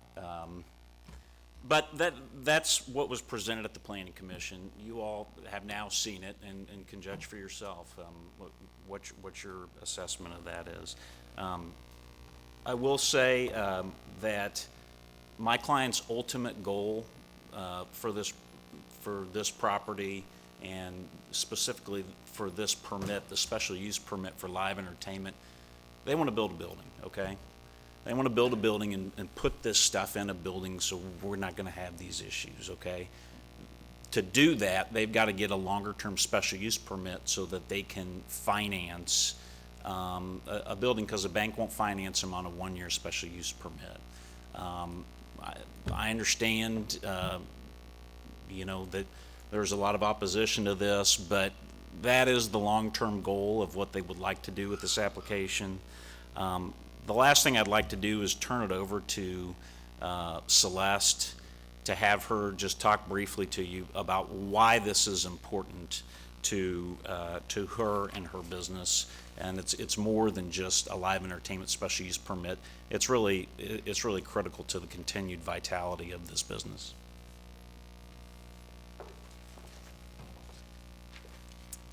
Thank you. My name is Celeste McAnnis. I am one of the owners of the Wine Barn. I just want to take a minute to just let you know how important this is. I was born and raised here, as were both of my parents. My husband and I chose to raise our children here, to build our business here and our future here. That business is a farm winery. A farm winery is an agritourism business which brings people and farms together. That's what it does. We harvest grapes, we make a product from that grapes, and we sell that product. As any business does, we survive by selling our product. In our industry, the agritourism industry, specifically farm wineries, live music is commonplace. These events are commonplace. They offer a unique way to market our products through the experience. Live music is part of any farm winery business plan. As a matter of fact, it makes up about 40% or more of our income. It draws guests in and it markets our product. We're not a large distributor. We can't go out and put our wine in every liquor store nationwide and sell our product that way. That's not how we do it. We're a small, family-owned business. We have invested our life savings, everything into this business for this. We have complied with all of the stipulations that were given to us. We have a neighbor that is upset. This neighbor moved in knowing full well what was going on before they moved in. We have done everything we can to communicate, to bend over backwards and juggle while doing it in order to keep our business alive. If this permit is not granted, our business will close. Make no mistake, our business is finished. Thank you. All right, I'm going to go ahead and open up the public hearing. Is there anyone in attendance tonight who would like to speak in favor of this application? If you would like to, please come forward at this time. Please note you will have 3 minutes for your comments. You're not required to use all 3 minutes, but you do have up to 3 minutes. Please state your name and address for the record. Hi, my name is Mark Rowe. Excuse me. My address is 11255 Leavenworth Road. I own Row Ridge Vineyards and Winery along with my wife. We as well have live entertainment at our property. Our property lays different than theirs does. We handle the music diffuses a little different than they do. But aside from that point, I interjected when these people bought the property. I talked for Sal Coco. I called them back after they'd visited the property, and I made sure I told them. And I worked with them on the fire department. I said, I told them you have music on about every Friday night or whatever nights they have it, they have live music. I said, it's not real loud. You can enjoy it. You can go down and you can see it. So saying it come unheard is ridiculous. But the point of it being is it controls their business plan for their business. I just came from a statewide conference in Manhattan for the wineries, Kansas Grape Growers and Wineries. We've all have these problems. Some are different than others as we go along. But one thing we've found that to get the people out and the families out and to let them enjoy it is the live music. They really seem to enjoy it. But wine is a social thing. Nobody sits down and drinks wine alone unless they really, really need to. But, you know, it's a social thing. You sit down with your spouse, you sit down with some friends, another couple, and you visit. When we have music, if you can't visit at a table, the music's too loud. Simple enough. But unfortunately, some lands, the music carries a little different than others. But, you know, I know from talking to them that they've been over backwards, and we all trust in our police department. I'm sure you all do. I do as well. They use them as a witness for their decibel readings. I mean, they are really going to the limits to try to comply. You have 1 minute, sir. Thank you. So, you know, I'm speaking on their behalf of let them build their business plan. You know, let them run their business. It's a family business. This is generational now, you know, as you can see. So, thank you for your time. Thank you.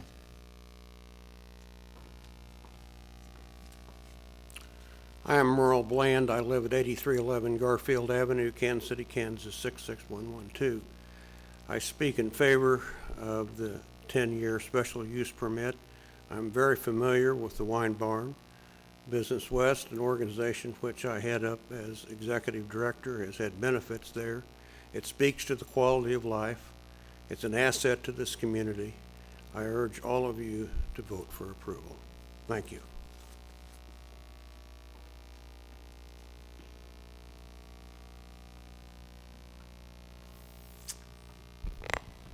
I am the infamous Sal Coco. I You presently really are a live person. at 6015 West 119th Street in Overland Park, and I think you know where my previous residence was there at 2810. And I want to confirm the fact that every serious bidder on that property was told exactly what the Wine Barn did, all of its activities, and all of its operations. Anyone who wanted to purchase that property knew exactly what they was going into. There was no cover-up, no indication of anything different than that. And I just wanted to confirm that fact. Thank you. Thank you. My name is Jordan Barbeau. I live in Fairlawn Road in Topeka, Kansas. I'm here as an employee of the Wine Barn. They first employed me in May of 2012, so it's been almost 4 years since I've worked for them. During those 4 years, I did spend 3 years away. However, I did see a change. When I worked there in 2012, the stipulations they followed for their permit then, and when I came back here in August and seeing what they've done now and what things have changed and how they're still bending over backwards following these stipulations that they're given, trying to make sure everyone's happy. And as part of these events, I've worked them, seen the people who come in 4 years later, 3 years later, seeing the same faces, the same people who come back. They love these events. They love to come bring their friends, bring their family.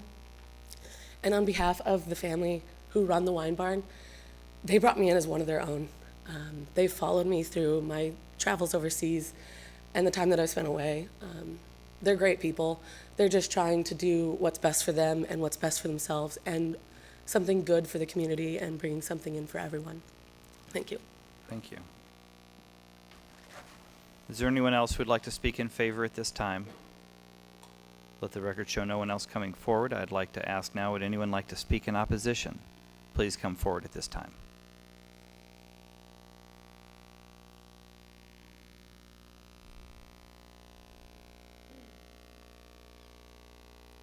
My name is Ann Seeberger. I live at 2810 North 119th Street. To say I knew about all the activities that were going to go on, I think is unfair, and Rob can explain how many times there had to be clarifications on what constituted live entertainment, and they had to keep working through that while I lived at this property. The video, I'd like to clarify that the point I was making were there were events on dates that weren't provided to me. So when events were rained out, I got surprise events with, you know, the amplified sound and music that I didn't know were going to happen, such as the one that had the music on October 24th at the end of the video. The other videos near the fence line to show how non-compliant with the fence prox rules, and Rob stated that they would have to fix that. I brought those up in June, but they weren't fixed when it would have counted during the season. So the sound and everything just went right around it. And then also the other point is I shouldn't be able to record 10 feet from the stage or 2 feet. I could record literally 2 feet from a stage on my property. And the point was of the last time that they give space and create a buffer. And I was trying to demonstrate in the video that that wasn't done. And that there wasn't that trust developed, because when we did bring concerns, they were disregarded. And we've had to go through this for years, and as soon as I moved into the neighborhood, people wanted to come up to me and say, do you know what's going on? You can be the one who tips the scale and make this neighborhood the way it was. The Kincaids, the Moons, the Vickers, the Reynolds, there was just a lot of people in this neighborhood who had stories of how, well, they just said it was going to be a vineyard, and then they kept adding and adding and adding the events, and You this have isn't 1 minute now. what we want in a residential neighborhood. And I showed video of the patrons that come to my home and drive through my yard and park in my yard, and just like the other people said, there's beer cans all over that street right now. My husband can take pictures of them right now, and the little liquor bottles and things. This is a liquor establishment, and people pre-drink and then throw the trash out all over the street. So I just don't think that the way they portrayed the arguments I was making in the video are fair. The points I was trying to make were more specific. And also, like we stated before, the safety of people spending long extended periods of time at a drinking place where food isn't served, and all that kind of thing going on in a dark, narrow street in a residential area that a lot of people are unhappy with in this neighborhood. And they've signed the petition, and I've submitted that all through the proper thing. I guess that's all. Thank you. Would anyone else like to speak in opposition?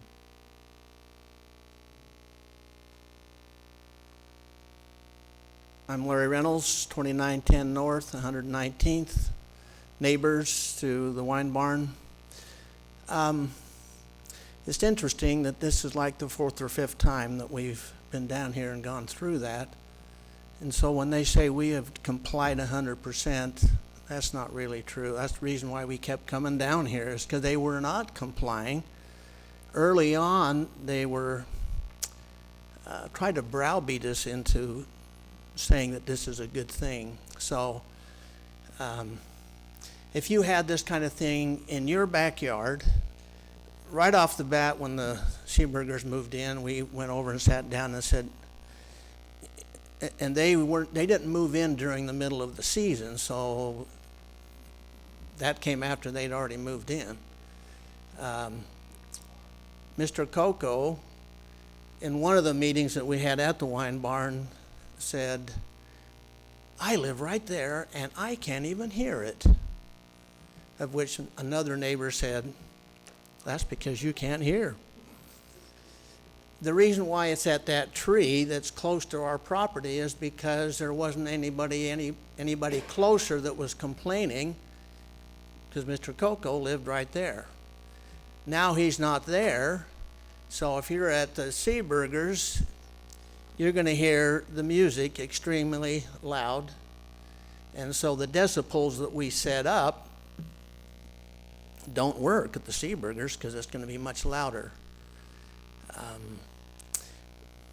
They moved out there. This is a family thing, and they, this is how we're going to make money and all this kind. Well, I moved out there to be in a quiet neighborhood with acreage, with no intention that somebody was going to be playing music throughout the summertime. You have 1 minute, sir. So,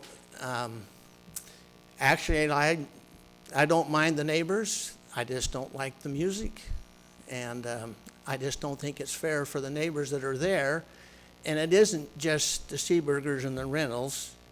The other family that they mentioned, now their names escape me, but they actually sold their house because they didn't want to deal with the music, and the loud talking sometimes is almost worse than the music, especially when it gets dark. So I don't think it's fair just because somebody wants to make money that the rest of us around there have to suffer. Thank you. Would anyone else like to speak in opposition? Let the record show no one else is coming forward to speak in opposition. I will offer the applicant an opportunity to make a summative comment as we close the public's hearing. Really, I think I addressed most of the comments that were raised in my initial comments. A couple things that came up, trash along 119th Street. I think one of the stipulations is that we walk 119th Street. You know, this has come up in past applications. They find all kinds of Taco Bell wrappers. I mean, stuff that has nothing to do with the wine barn, but they clean it up anyway, because that's a street that is kind of a through street from parallel Leavenworth. I'm trying to think what the other comments were. I mean, we've talked about the sound, so I don't really have anything else, but I'd be willing to stand for questions. All right, thank you.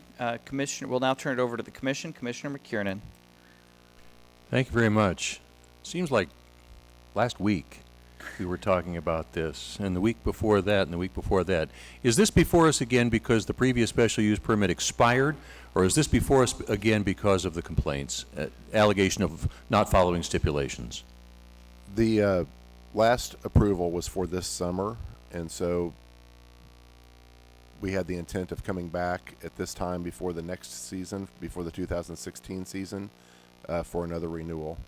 So the special use permit was for the summer for the purpose of determining whether or not the stipulations could be and would be followed. Is that correct? I believe that was your intent, but you all made that decision. Okay. I will say, now I understand seeing Mr. Coco here, because I remember when this first came up, it struck me that the neighbor who was physically the closest to this had no problem with it, and neighbors who were over the hill and far away did have a problem with it. So now that does explain that piece of it. And Mr. Mayor, thanks to our IT department, I can get dot maps right here on my tablet, so I can actually look at the properties here.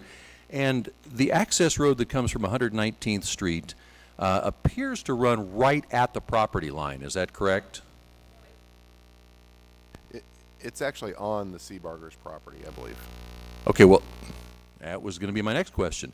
How does an access road for 2850 North 119th Street cross 2810?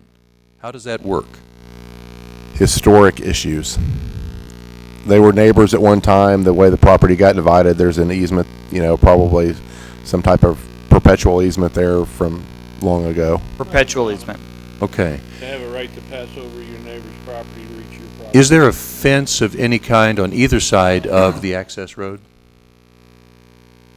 No, the only fence was all the way up recently there. constructed right in this area right here. And that was the one that was constructed basically in response to some of the earlier concerns about this. Is that correct? Yes. But in terms of the access road itself, because again, one of the allegations here is somebody couldn't find their way and they drove off and they got in the grass. So Correct. there's no fence that would prevent someone from making a three-point turn in the middle of that drive?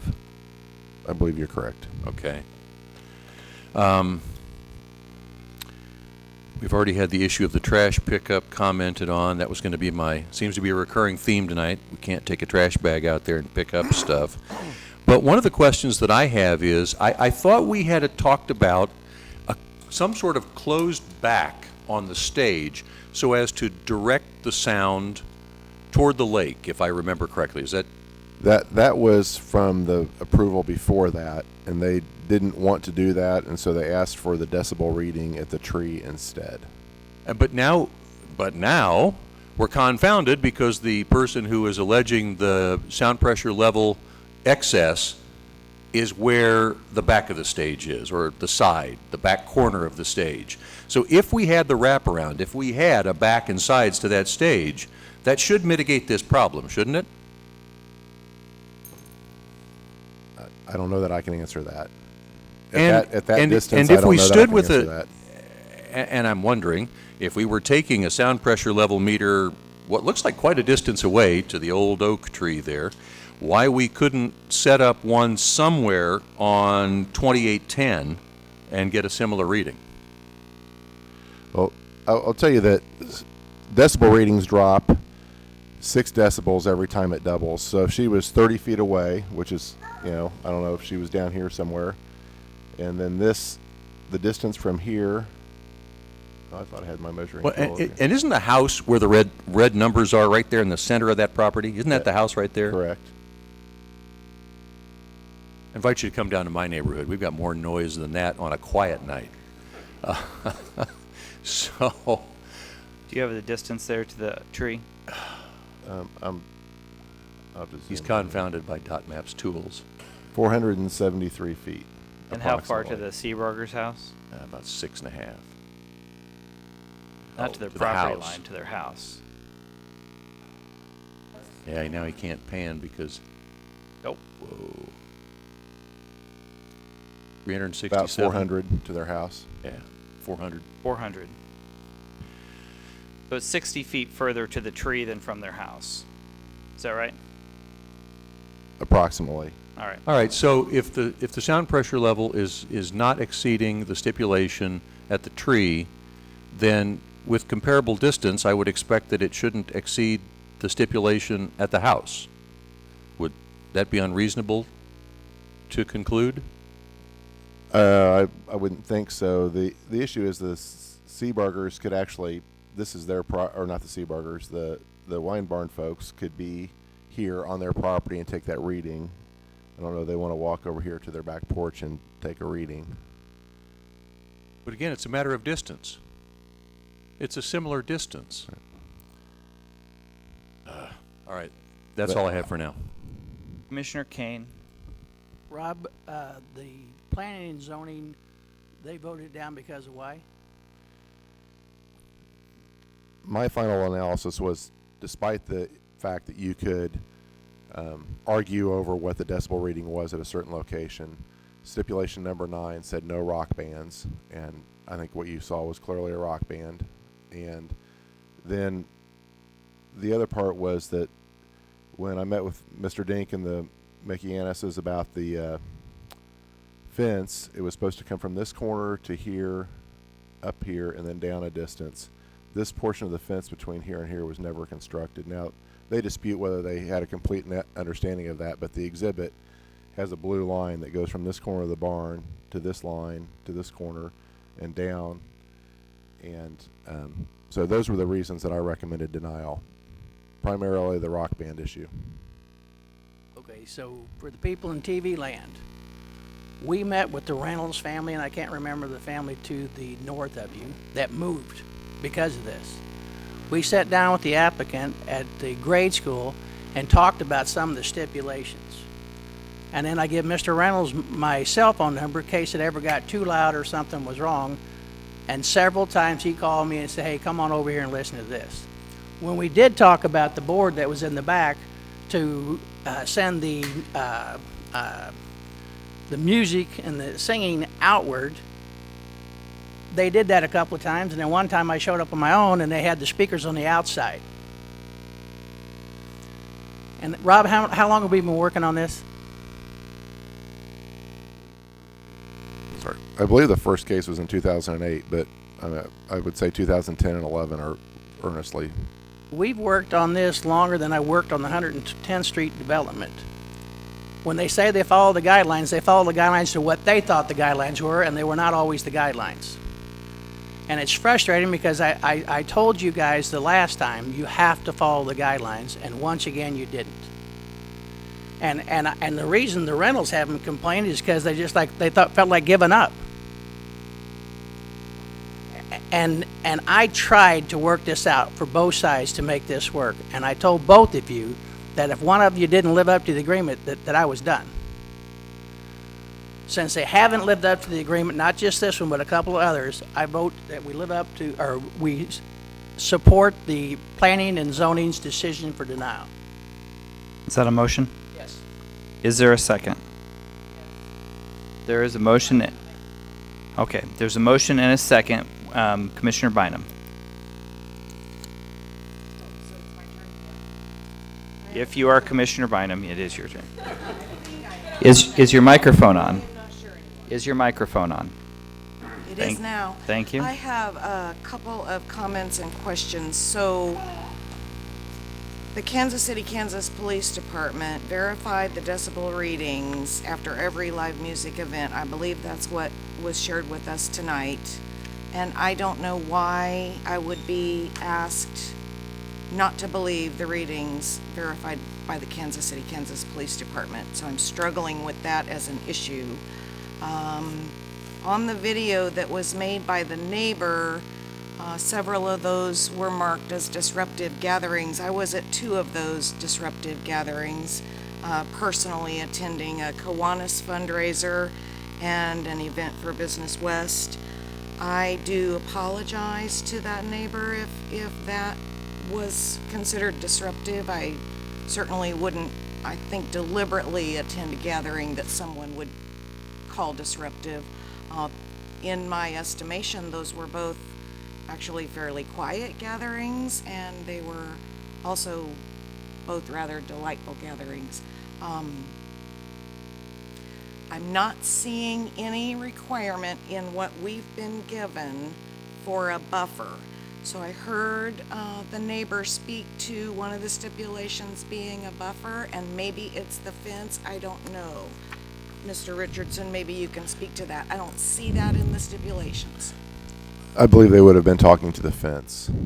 So I'm trying to identify what stipulations are we referring to that have not been met, and if I have to stipulate that one of those bands was a rock band, then so be it. Violating number 9 out of the list of 17 stipulations would not be enough for me to say no to this special use permit. Thank you. Commissioner Philbrook.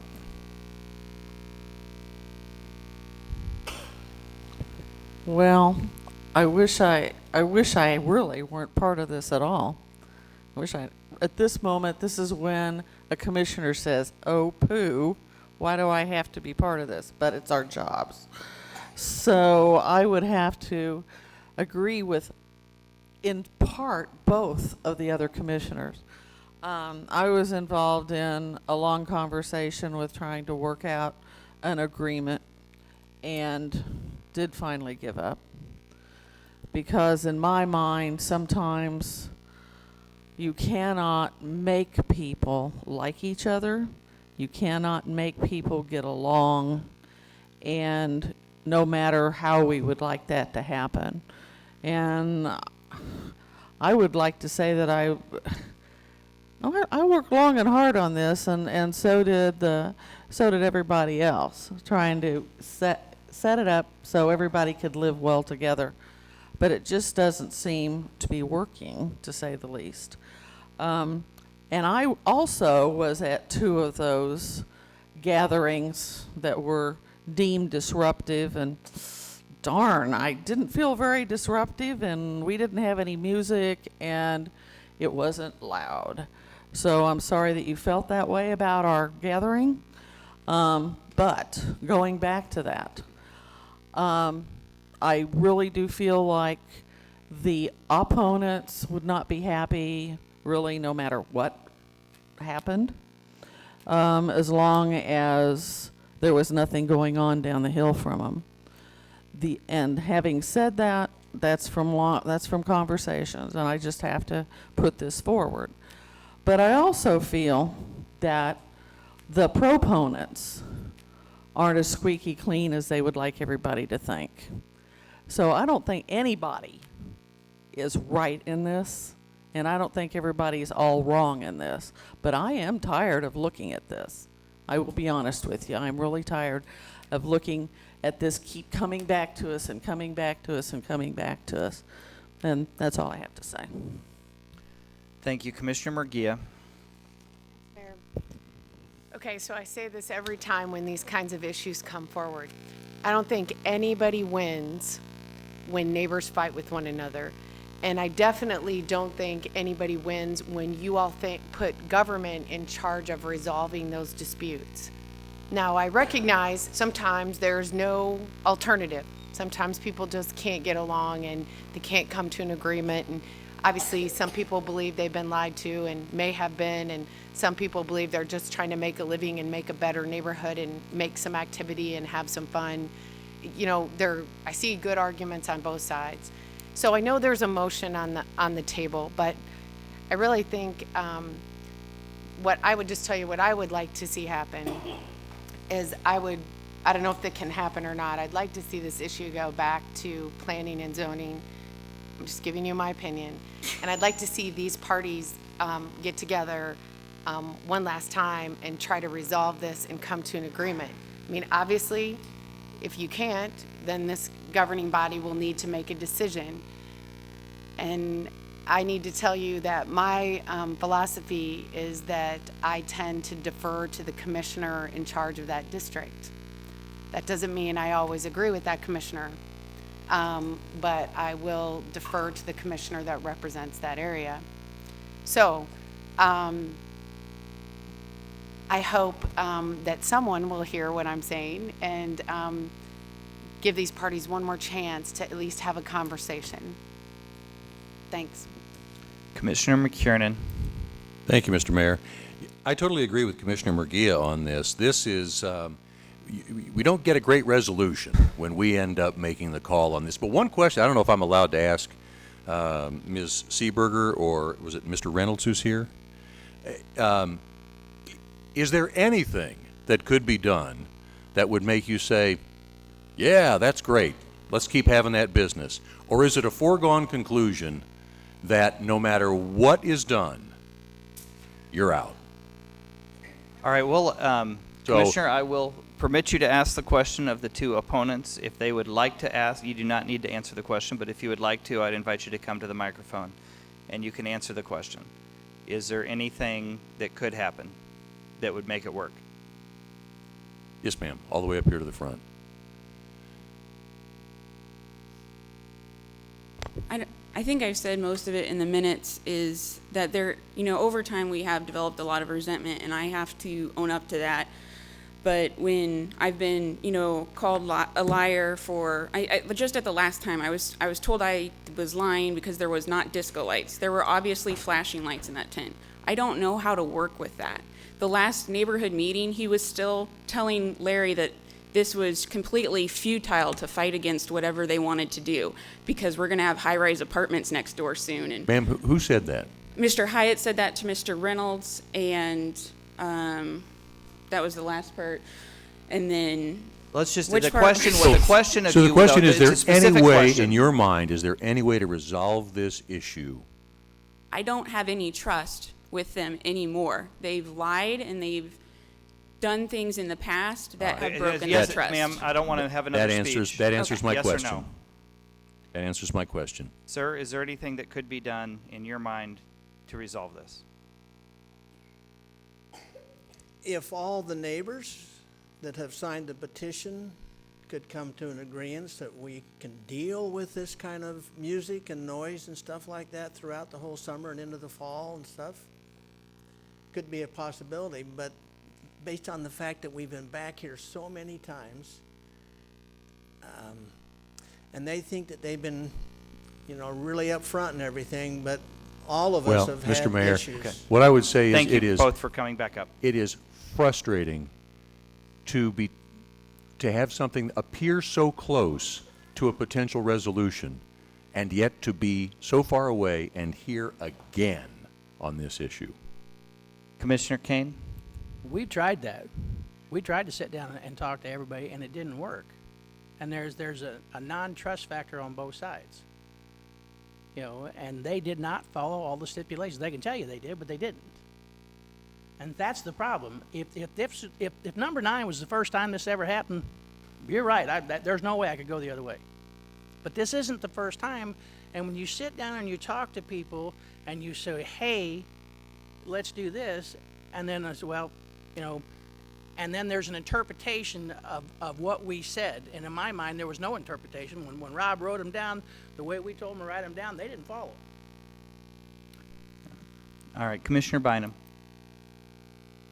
The question I have is, we've made reference to the fact that we've been dealing with this since 2008. So being fairly new here still, dealing with what specifically? Because is that the special use permit to have the winery? Is it the live music permit? What have we been dealing with? From the time they went and talked to Rob and those guys, where they had a little meeting between the rest of them, I got a hold of all of them. We went to the little grade school. And we sat down and we tried to work something out. And this thing got emotional. But for And- what is the question I'm To asking? try to work this out where they For could the play- live entertainment. For the live entertainment. So we've been dealing with live entertainment since 2008? The first live entertainment permit was in 2011, but that came about because they were having music and didn't know that they were supposed to have a live entertainment permit. So I don't know at what point before 2011 that started, but So we've been granting live music permits since 2011? correct. Thank you. Commissioner Walker. You know, I've heard this one time before, I think, that I can recall. Maybe there was more, but. Can you speak directly into the mic, sir? But, yes, Mayor. Thank you. Not sure anybody would have any trouble hearing me, but There are people in TV land who want to hear every word. I'm sure. I've sat and listened to this. I like Commissioner Bynum, also represent those people in that area and are elected or not elected by those people. I was convinced that there was going to be evidence put before me tonight that it was the same old business as usual out at the wine barn. And what I saw was a video that would drive me insane if it was my neighbor every time I had company come over, filming and keeping a record of every coming and going on my piece of property. I have not seen or heard one scintilla, which is a lawyer's word for one itty-bitsy piece of evidence that justifies not granting this special use permit. And the way to end this dialogue is to grant a special use permit for a long enough period of time for them to get the financing to build the barn that'll hold the music in the barn. It's just the way I feel about it. I haven't heard a piece of evidence that justifies doing it. So I'm in favor of extending the special use permit for 5 or 10 years. All right, I want to, I don't see any other commissioners chiming in. I do want to ask a couple questions. Mr. Richardson, did you receive the logs of the readings verified by the police department? Yes. Okay. Do we have any reason to dispute that those logs are wrong? No. Another question is, the special use permit is specifically for live music, is that right? Correct.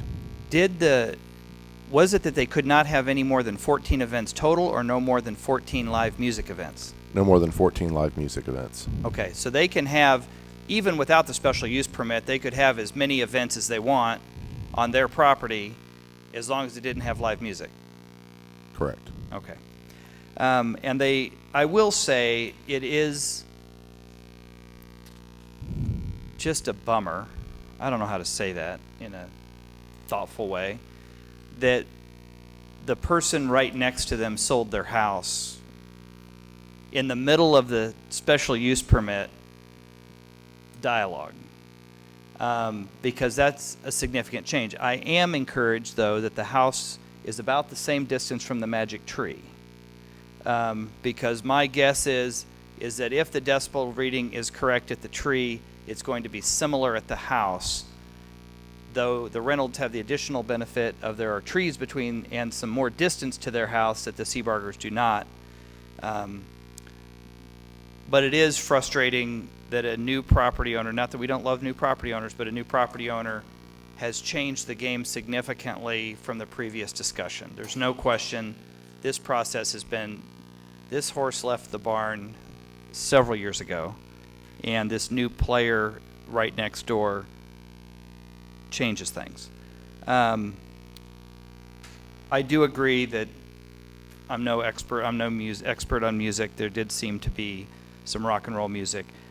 I also agree with Commissioner Bynum. I'm not sure that one or two events, though I disagree with it, and we've been very clear to follow the letter of the law, of the 17 stipulations, if that's and even if the rock and roll event met the sound requirements, then I think that maybe they met the sound requirements. The other piece that I am conscious of, it is impossible to get financing without a long-term special use permit. So one of the things, regardless of how this vote comes out tonight, one of the things that could happen is they could come back with a special use permit for 10 years, specifically with a stipulated that it's inside an enclosed barn of X size. That would allow them to go out and seek financing from a bank, because we could grant a special use permit with a barn enclosure committed up front before they could get the music. So that is a possibility moving forward. But it's a puzzle. So here we are, and there is a motion and a second on the table for denial, which we just have to state it would take 6 votes to uphold the Planning Commission's vote. And it would take, and if that were defeated, it would take 9 votes to approve it. Is that correct? That's correct. Since it's a protest petition, it takes 9 votes to override the Planning Commission. All right. Commissioner Murguia. One last question. Rob, can you answer this for me? If the denial goes through and this family, this business, goes under, but they still like to have people over, and they still have people over, and they still have parties in their yard and play music, what's the rules on that? I mean, because I live in the city, so this is a hard case for me to judge, I mean, this is a normal day for me. I mean, they're talking 14 events, so I'm trying to be very sensitive to the other side, because that's why you moved out there. I really legitimately am trying to be sensitive. You wanted it quiet, but it's hard for me because that's not my lifestyle. But so I'm just curious, if they just decide to have 14 parties a year with their family and friends, what is there a law against that? They would be subject to whatever laws we have on the books related to noise, and So I don't know if it's called disturbing the peace or Sell liquor. they couldn't sell liquor. They'd have to give it away. But that's what I'm saying. It doesn't matter. The sales doesn't matter to me. I'm talking about what the people are upset about is the environment. I didn't hear them say we're mad because they're selling liquor. What they seem to be upset about is the noise and the activity. Now, I could be wrong, but that's what I heard them say. So my question is, just to be clear, if it's the noise and the activity, what would prevent this family from just having really big family gatherings? I've seen some big ones. I live in a Hispanic neighborhood, and there are very large family gatherings. What would prevent them from having those gatherings where they're just not selling liquor, but the same kind of video could be taken? I don't know if there would, unless there's a something related to the noise volume and how you treat your neighbors, and that's more of a police enforcement issue. And I don't know what the particulars on that part of the law are. But the question is, there is no restriction. We don't need a special use permit for them to own a winery. No. Is that right? And can Or they to not have sell wine on their winery? They can't. Yes, that's the sale of alcohol is regulated by the state. They can have a winery. They can have people there. They can have events. If they're going to have live entertainment, I mean, for some of these events, they were charging people at the gate as they came through. So, that's a different kind of operation than you or I having a big family party. So the question is, they want to operate a business. The only issue on this special use permit is the ability to have live music. They can still have weddings. They can still have events. This doesn't revoke their business license to say they can no longer operate the winery. Correct. So they can set up their tents, they can charge admission, they can invite people in. Is that right? That is correct. So the whole disagreement then is, to just stay on the same subject, so all this time that's been spent on this is really about live music. Well, for this body it is. I think that you will see if this continues, I think you will see Mrs. Seabarger request to go before standing committee to request other changes that would limit those other activities as well. But do we have control in our current policies and ordinances to control those activities without changing our current city laws? Only to the extent the police could enforce something related to noise. Commissioner Walker. Is me singing at a wedding at that wine barn, is that live music? It would be horrifying. Yes, sir. Constitute? Yes. But it'd be all right if you played it on a stereo. No. Is that live music? If somebody's operating, if it's more than Muzak, when somebody's actually controlling what's being done, we've determined, and the Board of Commissioners has agreed that it is live music. So a DJ would be live music. DJ's live music. So really, this idea that they can go ahead and have weddings, that's not really true. Well, they've had weddings without music. Well, They amplify the preacher. That's true. If you didn't want to have music at your wedding, and I'm sure there are people who do, but most people have at least some kind of music. This is Recital. an important question, though. Does it have to be amplified music to count as a special use permit, or can it be just a stringed instrument? If they were just playing string, we kind of started out with stringed instruments in this, by the way, a long time ago. And I think if we were at stringed instruments, there would not be an issue, and that you might not even be able to hear them. If you position it on the property correctly and things like that, you would probably get away with it. All right. Let me defend this in court. What's a rock band? Can you define a rock band for me? Anybody up here? Anybody listening? Anybody define what a rock band is? Tell me what it is. How do you differentiate ZZ Top from Led Zeppelin? That kind of shows my age, I know. Yes, it did. I mean, there's fundamental problems here that I don't, I'm not seeing a preponderance of evidence here of an abusive situation. I'm just not seeing it. I'm sorry. I wish I did. This is All a right. Hatfield and McCoy, and I don't care what you do, you're never going to make anybody happy. Get them inside a barn. Give them a long enough special use permit to finance the construction. If you were only going to live in your house for a year, you couldn't get a 30-year mortgage. All right, so the motion and second that we have before us that is now for a vote is to vote with the standing committee, the Planning and Zoning Committee, for denial. So just to be clear, a yes vote is to deny the permit. Is that correct? Okay, so if you vote, and this gets confusing because we're voting yes for a negative. If you vote yes, you're denying the permit. If you vote no, you are not denying the permit. Is that clear to everyone? Roll call. Roll call. Kane. Yes. Markley. Aye. Bilbrook. Aye. Bynum. No. Walker. No. Townsend. Aye. McKiernan. Aye. Ugia. Johnson. Aye. The vote is 7-2. The motion carries. All right, the permit has been denied. That brings us to our, thank you everyone for coming out tonight. That brings us to our last item, planning and zoning, and I will just let the commission know we have about 30 minutes of activity left for this next piece. I realize it's 9:30 at night. We've already pushed 2 items off the agenda. Looking ahead at our calendar, I don't know, next week we've already pushed an item to. Mr. Bach, what do you think? I want to make sure we give ample time to this. I was thinking I didn't think we'd be quite at 9:30 when we got to this, but I don't want to shortchange Mr. Richardson because there is a part of this in terms of the sign that we need to get feedback from the commission. And the question is, it's going to take about 30 minutes to walk through it. So, Mr. Bach, what is your thought just in terms of the calendar? Our 5 o'clock next week is stacked. Our 7 o'clock, we just added something. What's in your crystal ball?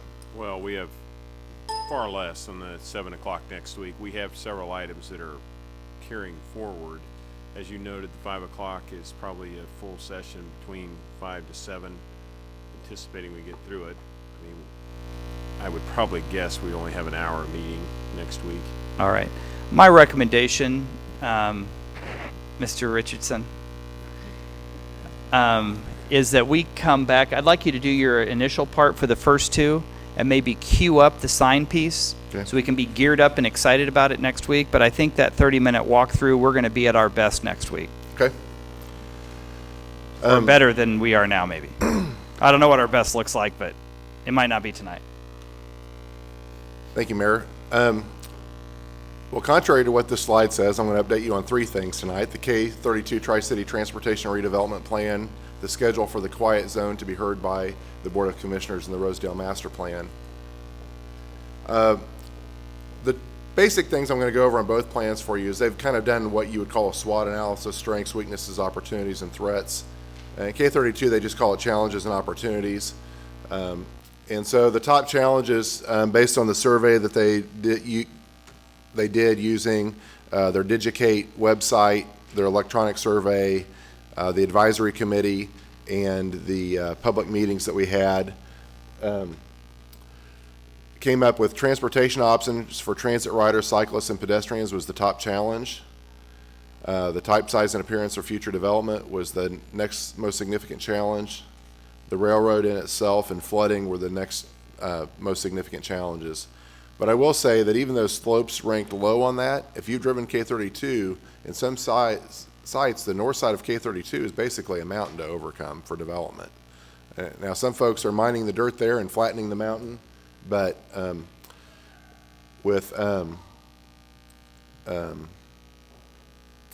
you know, that takes time for that to happen. Under opportunities, we think there's a lot of opportunities for park and recreational amenities, for bike transit and pedestrian connections. You know, especially in Edwardsville and Bonner, where people live on both sides of the highway, especially Edwardsville, where there's folks on both sides of the highway. There's a Dollar General on one side, and people cross jaywalk K32 to get to that. It's not a very safe environment. So there are lots of opportunities there for gateways, and there's a lot of existing areas and businesses that could be redeveloped and or new businesses added. And the vacant land kind of goes to that development opportunity. So from this point, they're going to start developing plan alternatives, and in March and April, we'll have another set of advisory committee meetings and public meetings where we'll start looking at those on the K32 side. For the quiet zone update, you will see the quiet zone analysis at Public Works Standing Committee on the 22nd of this month, and then it will be before this body for consideration on March 10th. And the quiet zone is a designation for the railroad where they don't blow their whistles, or you use an alternative whistle that's more directed at the traffic and not in general from the train, that might be on a curve pointed at houses and things like that. But it's working with the railroad to make physical improvements to the environment of the railway so they don't have to use their whistles or use them in the same manner they do now. For the Rosedale Master Plan, this is the SWOT analysis. For strengths, they like their diversity, the location, and access to amenities, the urban neighborhood fabric, parks and natural amenities. People really, really love Rosedale Park. That I cannot tell you how much. When we have the public meetings, we have to have a table just for people that want to talk about the park. It's a great asset to the neighborhood. The employment centers, primarily KU, and they have a strong community. I think it's fair to say that Rosedale has 3 or 4 very, very strong neighborhood groups. They appear regularly before you all for different issues, and so their community is very strong as well. For weaknesses, parking and traffic, you might have guessed those. Some of the blighted properties and code issues, barriers to pedestrians and bicycles, the lack of a community center and library, and then underutilized commercial corridors and lack of some amenities in the corridor. When we started this process, I went and drove every street in the plan area during the school day. And as soon as you get off a street that isn't parking limited by code, the next street, the people park even in front of the driveways. I mean, you can't get into your driveway during the day in some cases. So parking is a huge issue, and so we're going to work on all of these weaknesses through the plan process. They identified lots of opportunities, continued revitalization and redevelopment. They like what we've done. They want to improve on the great parks that they have. They want an active transportation infrastructure, more bike facilities, more pedestrian facilities, looking at ways to improve the traffic. Primarily, the big traffic issue through this corridor is left turns going southbound on Rainbow. 8,000 people a day come into Rosedale from the southwest up the I-35 corridor. And a huge portion of them have to make a left turn into the KU campus at some point. They want to improve their schools, and part of that's underway. As you know, Frank Rushton Elementary School is being reconstructed right now, and they want to improve the perception of Rosedale. Under threats, they think that the decreasing affordability of the area is a problem. The encroachment of parking that I've mentioned, fast food and drive-throughs for various reasons, and poorly made houses and apartments that have led to some crime. And those areas are really what I would say west of Rainbow and north of 43rd Street. I'm going to go to one slide at the very end of this. Actually, let me tee up the visual survey for signs. What we've done with the public and the advisory committee, and what we will do next Saturday, not this Saturday, but next Saturday with the Planning Commission, is our consultants put together a series of slides, A through M or N, with a series of slides on each one. And we have a rating preference. And as we write the code, we want to know what people like and don't like as we move forward in general. So there might be something in that comes out that tells us a better way to write our code so that the community will like the outcomes of the sign ordinance better as we move forward. And what we'd like to do is walk through that with you. I was going to pass the surveys out to you all and to those left in the audience tonight to participate. Since they're here, they might as well participate anyway. But those of you in TV land, if you want to watch next week, I will make the survey form available on our website. If you want to take that survey and email it back into us, we'll be happy to do that. But I'll put that survey on the wicokck.org/planning website this week. The last thing I had on my agenda this evening, and I am inept at this and I don't know how to go to the end. Oh, there we go. This will let me do it. I want to talk about upcoming meetings. We just concluded a series of advisory committee and public meetings for all three planning processes, and those will continue in February and March. On the screen we have the February and March dates, times, and locations, and I will leave this up until the next person needs to take it down, so those of you at home can write those down.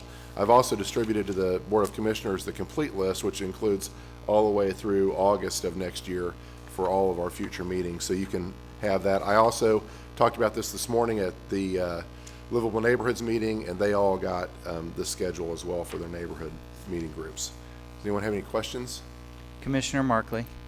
Not really a question, just a comment. So Yes. my Grinter group, which part of their neighborhood area encompasses the K32 corridor, has asked for me to attend their March 3rd meeting, which is a non-commission Thursday night. I never get to see them because they meet on a commission night.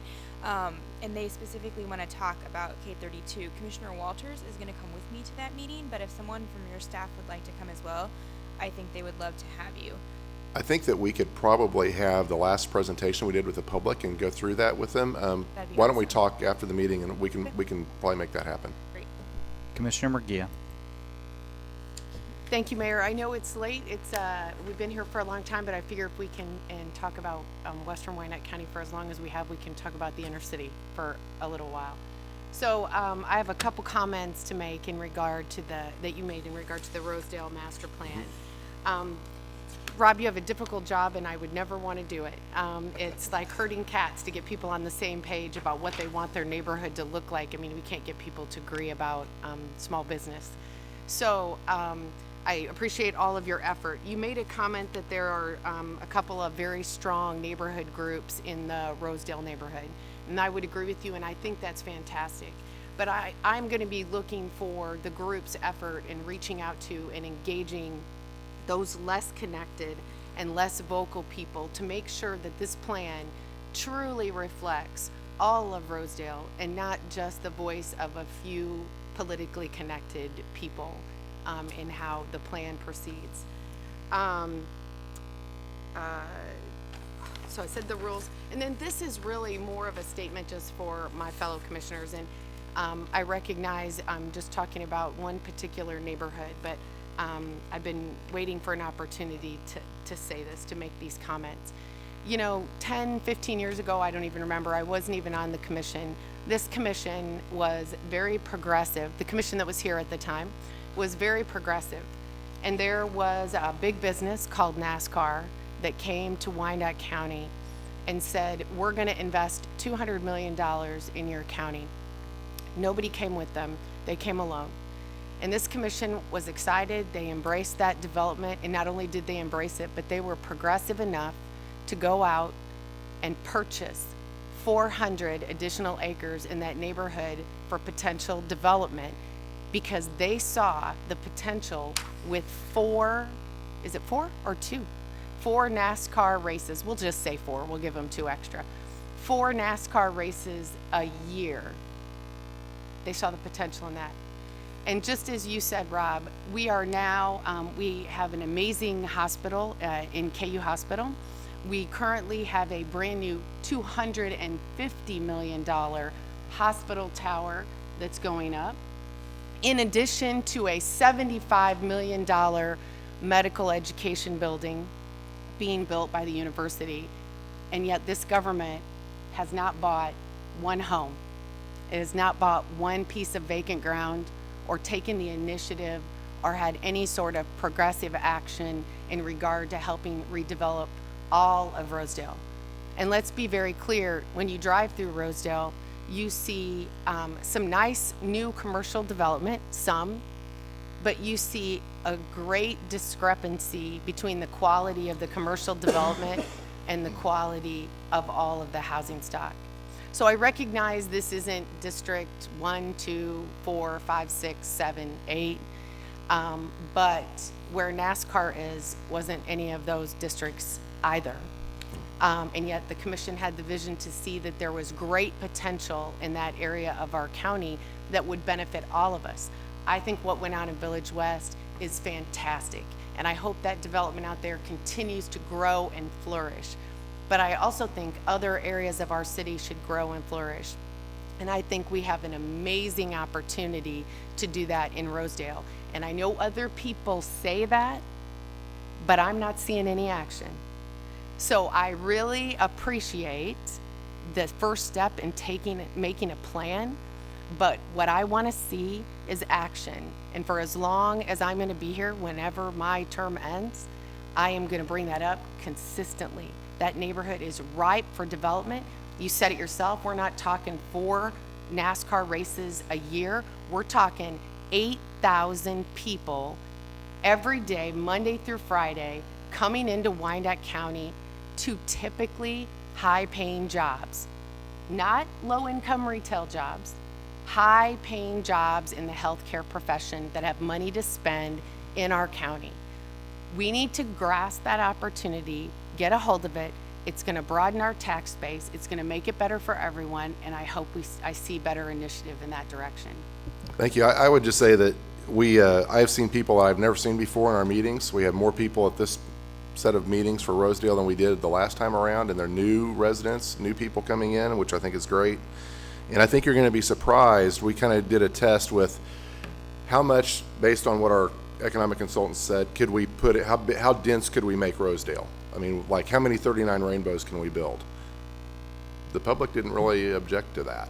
I mean, and even, going back towards Adams and down 43rd Street, I think that the plan is going to be much different than the last plan that we had, in that we're going to identify areas that should be redeveloped and the density at which they should be redeveloped. Well, and I'd say one of the game changers to this plan, and this is really the hallmark of this plan and why I'm really excited about it, it is our largest employer in the city. It does have, I think it's actually over 10,000 employees before any patients show up. It's a very large employer. It's an engine that's unlike any other in the metropolitan area. And I think our vision is to have the kind of college environment around the medical center that you see at Mayo Clinic, that you see at MD Anderson in Houston. And the experts that we've brought in for this plan, we're looking at about a $200,000 to $250,000 plan. The key to this is we've had a master plan in this area before. KU's had a master plan before. We've never done one together. And KU is helping to fund this plan, and I think that's a game changer, to have both the community and this employer working hand in hand, side by side with the neighborhoods, to really bring together we have the not only the med school but the hospital. We also have the Endowment Association.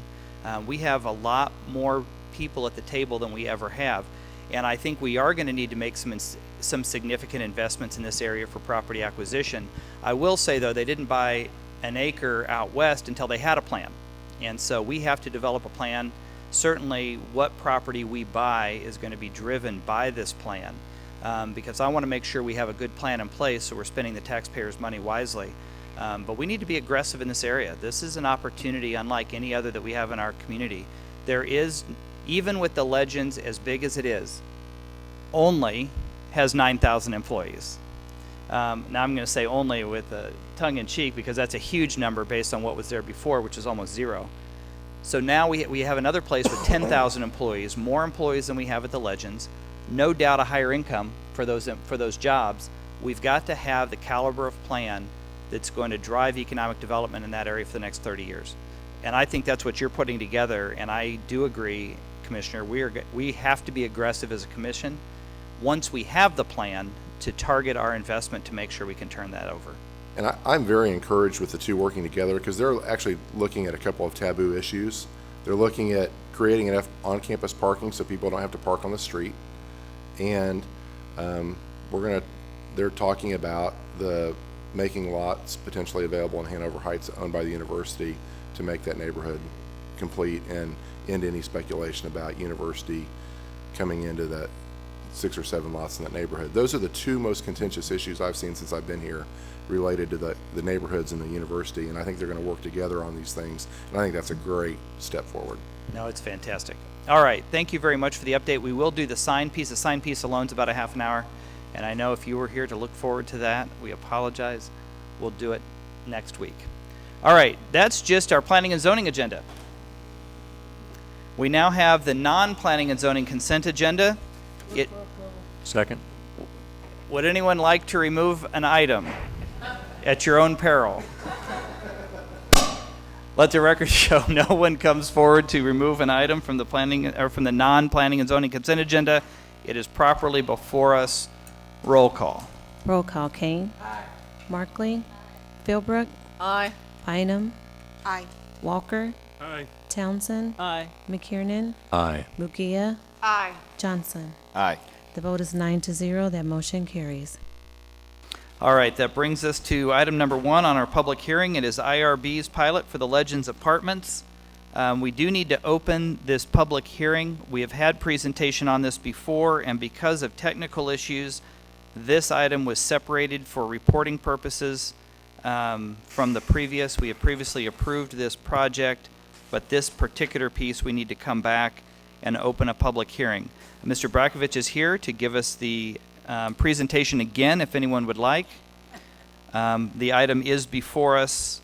One key thing I would report, when we have done these IRBs in the past, we do 100% abatement, which sounds like we're giving them a tax abatement. In fact, what it's doing is structuring a payment in lieu of taxes equivalent to 100% of the taxes that guarantees the revenue stream that the developer can plan on for their tax rate for the next 10 years.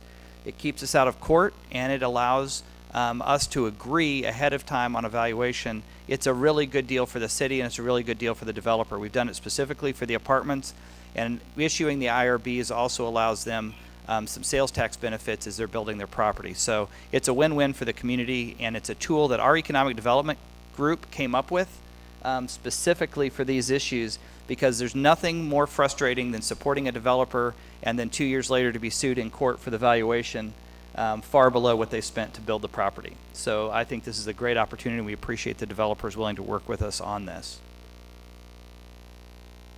Is there a motion? Move for public hearing. Oh, darn Public it. hearing. There you go. I'm going to open the public hearing. Would anyone like to speak on behalf of this project? Let the record show no one does. Would anyone like to speak in opposition? Second. Let the record show no one is coming forward. Does anyone else want to say anything? It's properly before us. Roll call. Roll call. Kane. Aye. Markley. Aye. Philbrook. Aye. Bynum. Commissioner Bynum. Aye. Walker. Aye. Townsend. Aye. McKiernan. Aye. Mugia. Aye. Johnson. Aye. The vote is 9-0. That motion carries. This brings us to item number 2. It is a public hearing regarding the Smith improvements. Patrick Waters is before us. Good evening, Mayor Holland, Commissioners. In November of last year, the SMID Advisory Board met and recommended using additional funding in their budget for two purposes. Number one, to purchase 150 new banners that would promote the downtown KCK area. And number two, to purchase 20 new high-quality trash receptacles for the downtown area. The total cost of these improvements will not exceed $40,000. All funding will come from existing SMID funds. None of the funding will come from the Unified Government's general fund. However, because this body is the governing body of the SMID, your approval is required before they can spend these funds for the improvements. Lynn Kaluva, chairman of the SMID Advisory Board, is here if you have any questions about the project. Otherwise, stand. Am I correct that you're working to address the ordinance so that these kind of interbudgetary decisions can be made by the SMID board without coming back to us? That is correct, Mayor. Our hope is when we renew the SMID this year that we won't have to come back quite so often. Okay. I think that is good. I think if it's existing funding, there's no reason to come back to the governing body if it's just rearranging funding that we've already approved for them. And though I'm a big fan of trash cans and banners, I don't think it's something that in the future we would need to approve, hopefully. We will need to have a public hearing. So before we have commissioner comments, is there anyone in attendance who would like to speak in favor of the banners and trash cans? Let the record show no one's coming forward. Is there anyone who would like to speak against the banners and trash cans? Let the record show no one has come forward. We'll close the public hearing. Move approval. Commissioner Bynum, do you want to chime in? I just want to say, I see many members of the SMID Advisory Board and several members of the Downtown Shareholders Board who have been sitting here in the chambers since 7 and probably before. And I really appreciate that they waited 3+ hours in order to have this approval. So You're not going to thank you. You're not going to make a motion to bump it to next week, are you? No, but I just want to say thank you because I think that's a pretty good commitment to downtown. So thank all of you. I can see you and I appreciate that you were here. Thank you, Commissioner McKiernan. A twist on the same sentiment. I want to thank you for all that you all do every day, every week, in support of the downtown, in support of the SMID. It's not just tonight when you come out and show your support. It's every day, it's every week when your businesses are actively building up our downtown, when your investments in the district are actively building up the downtown. And with your help and your support, we are going to do great things here in the future. Thank you. Commissioner Philbrook. It's hard not to jump on this bandwagon. I really admire the downtown group because they don't give up. They just hang in there and they just keep plugging away. And if one thing doesn't work, they come up with something else. So I think they're to be applauded. All right. Roll call. Roll call. Kane. Bless you. Aye. Markley. Philbrook. Aye. Bynum. Aye. Walker. Aye. Townsend. Aye. McKiernan. Aye. Mugia. Aye. Johnson. Aye. The vote is 9-0. That motion carries. Thank you very much. Thank you all for coming out and for your endurance. You're welcome to stay for the rest. We're not done. We do have a memorandum of understanding with Plumbers Local Union number 8. Move to approve as submitted. Second. Roll call.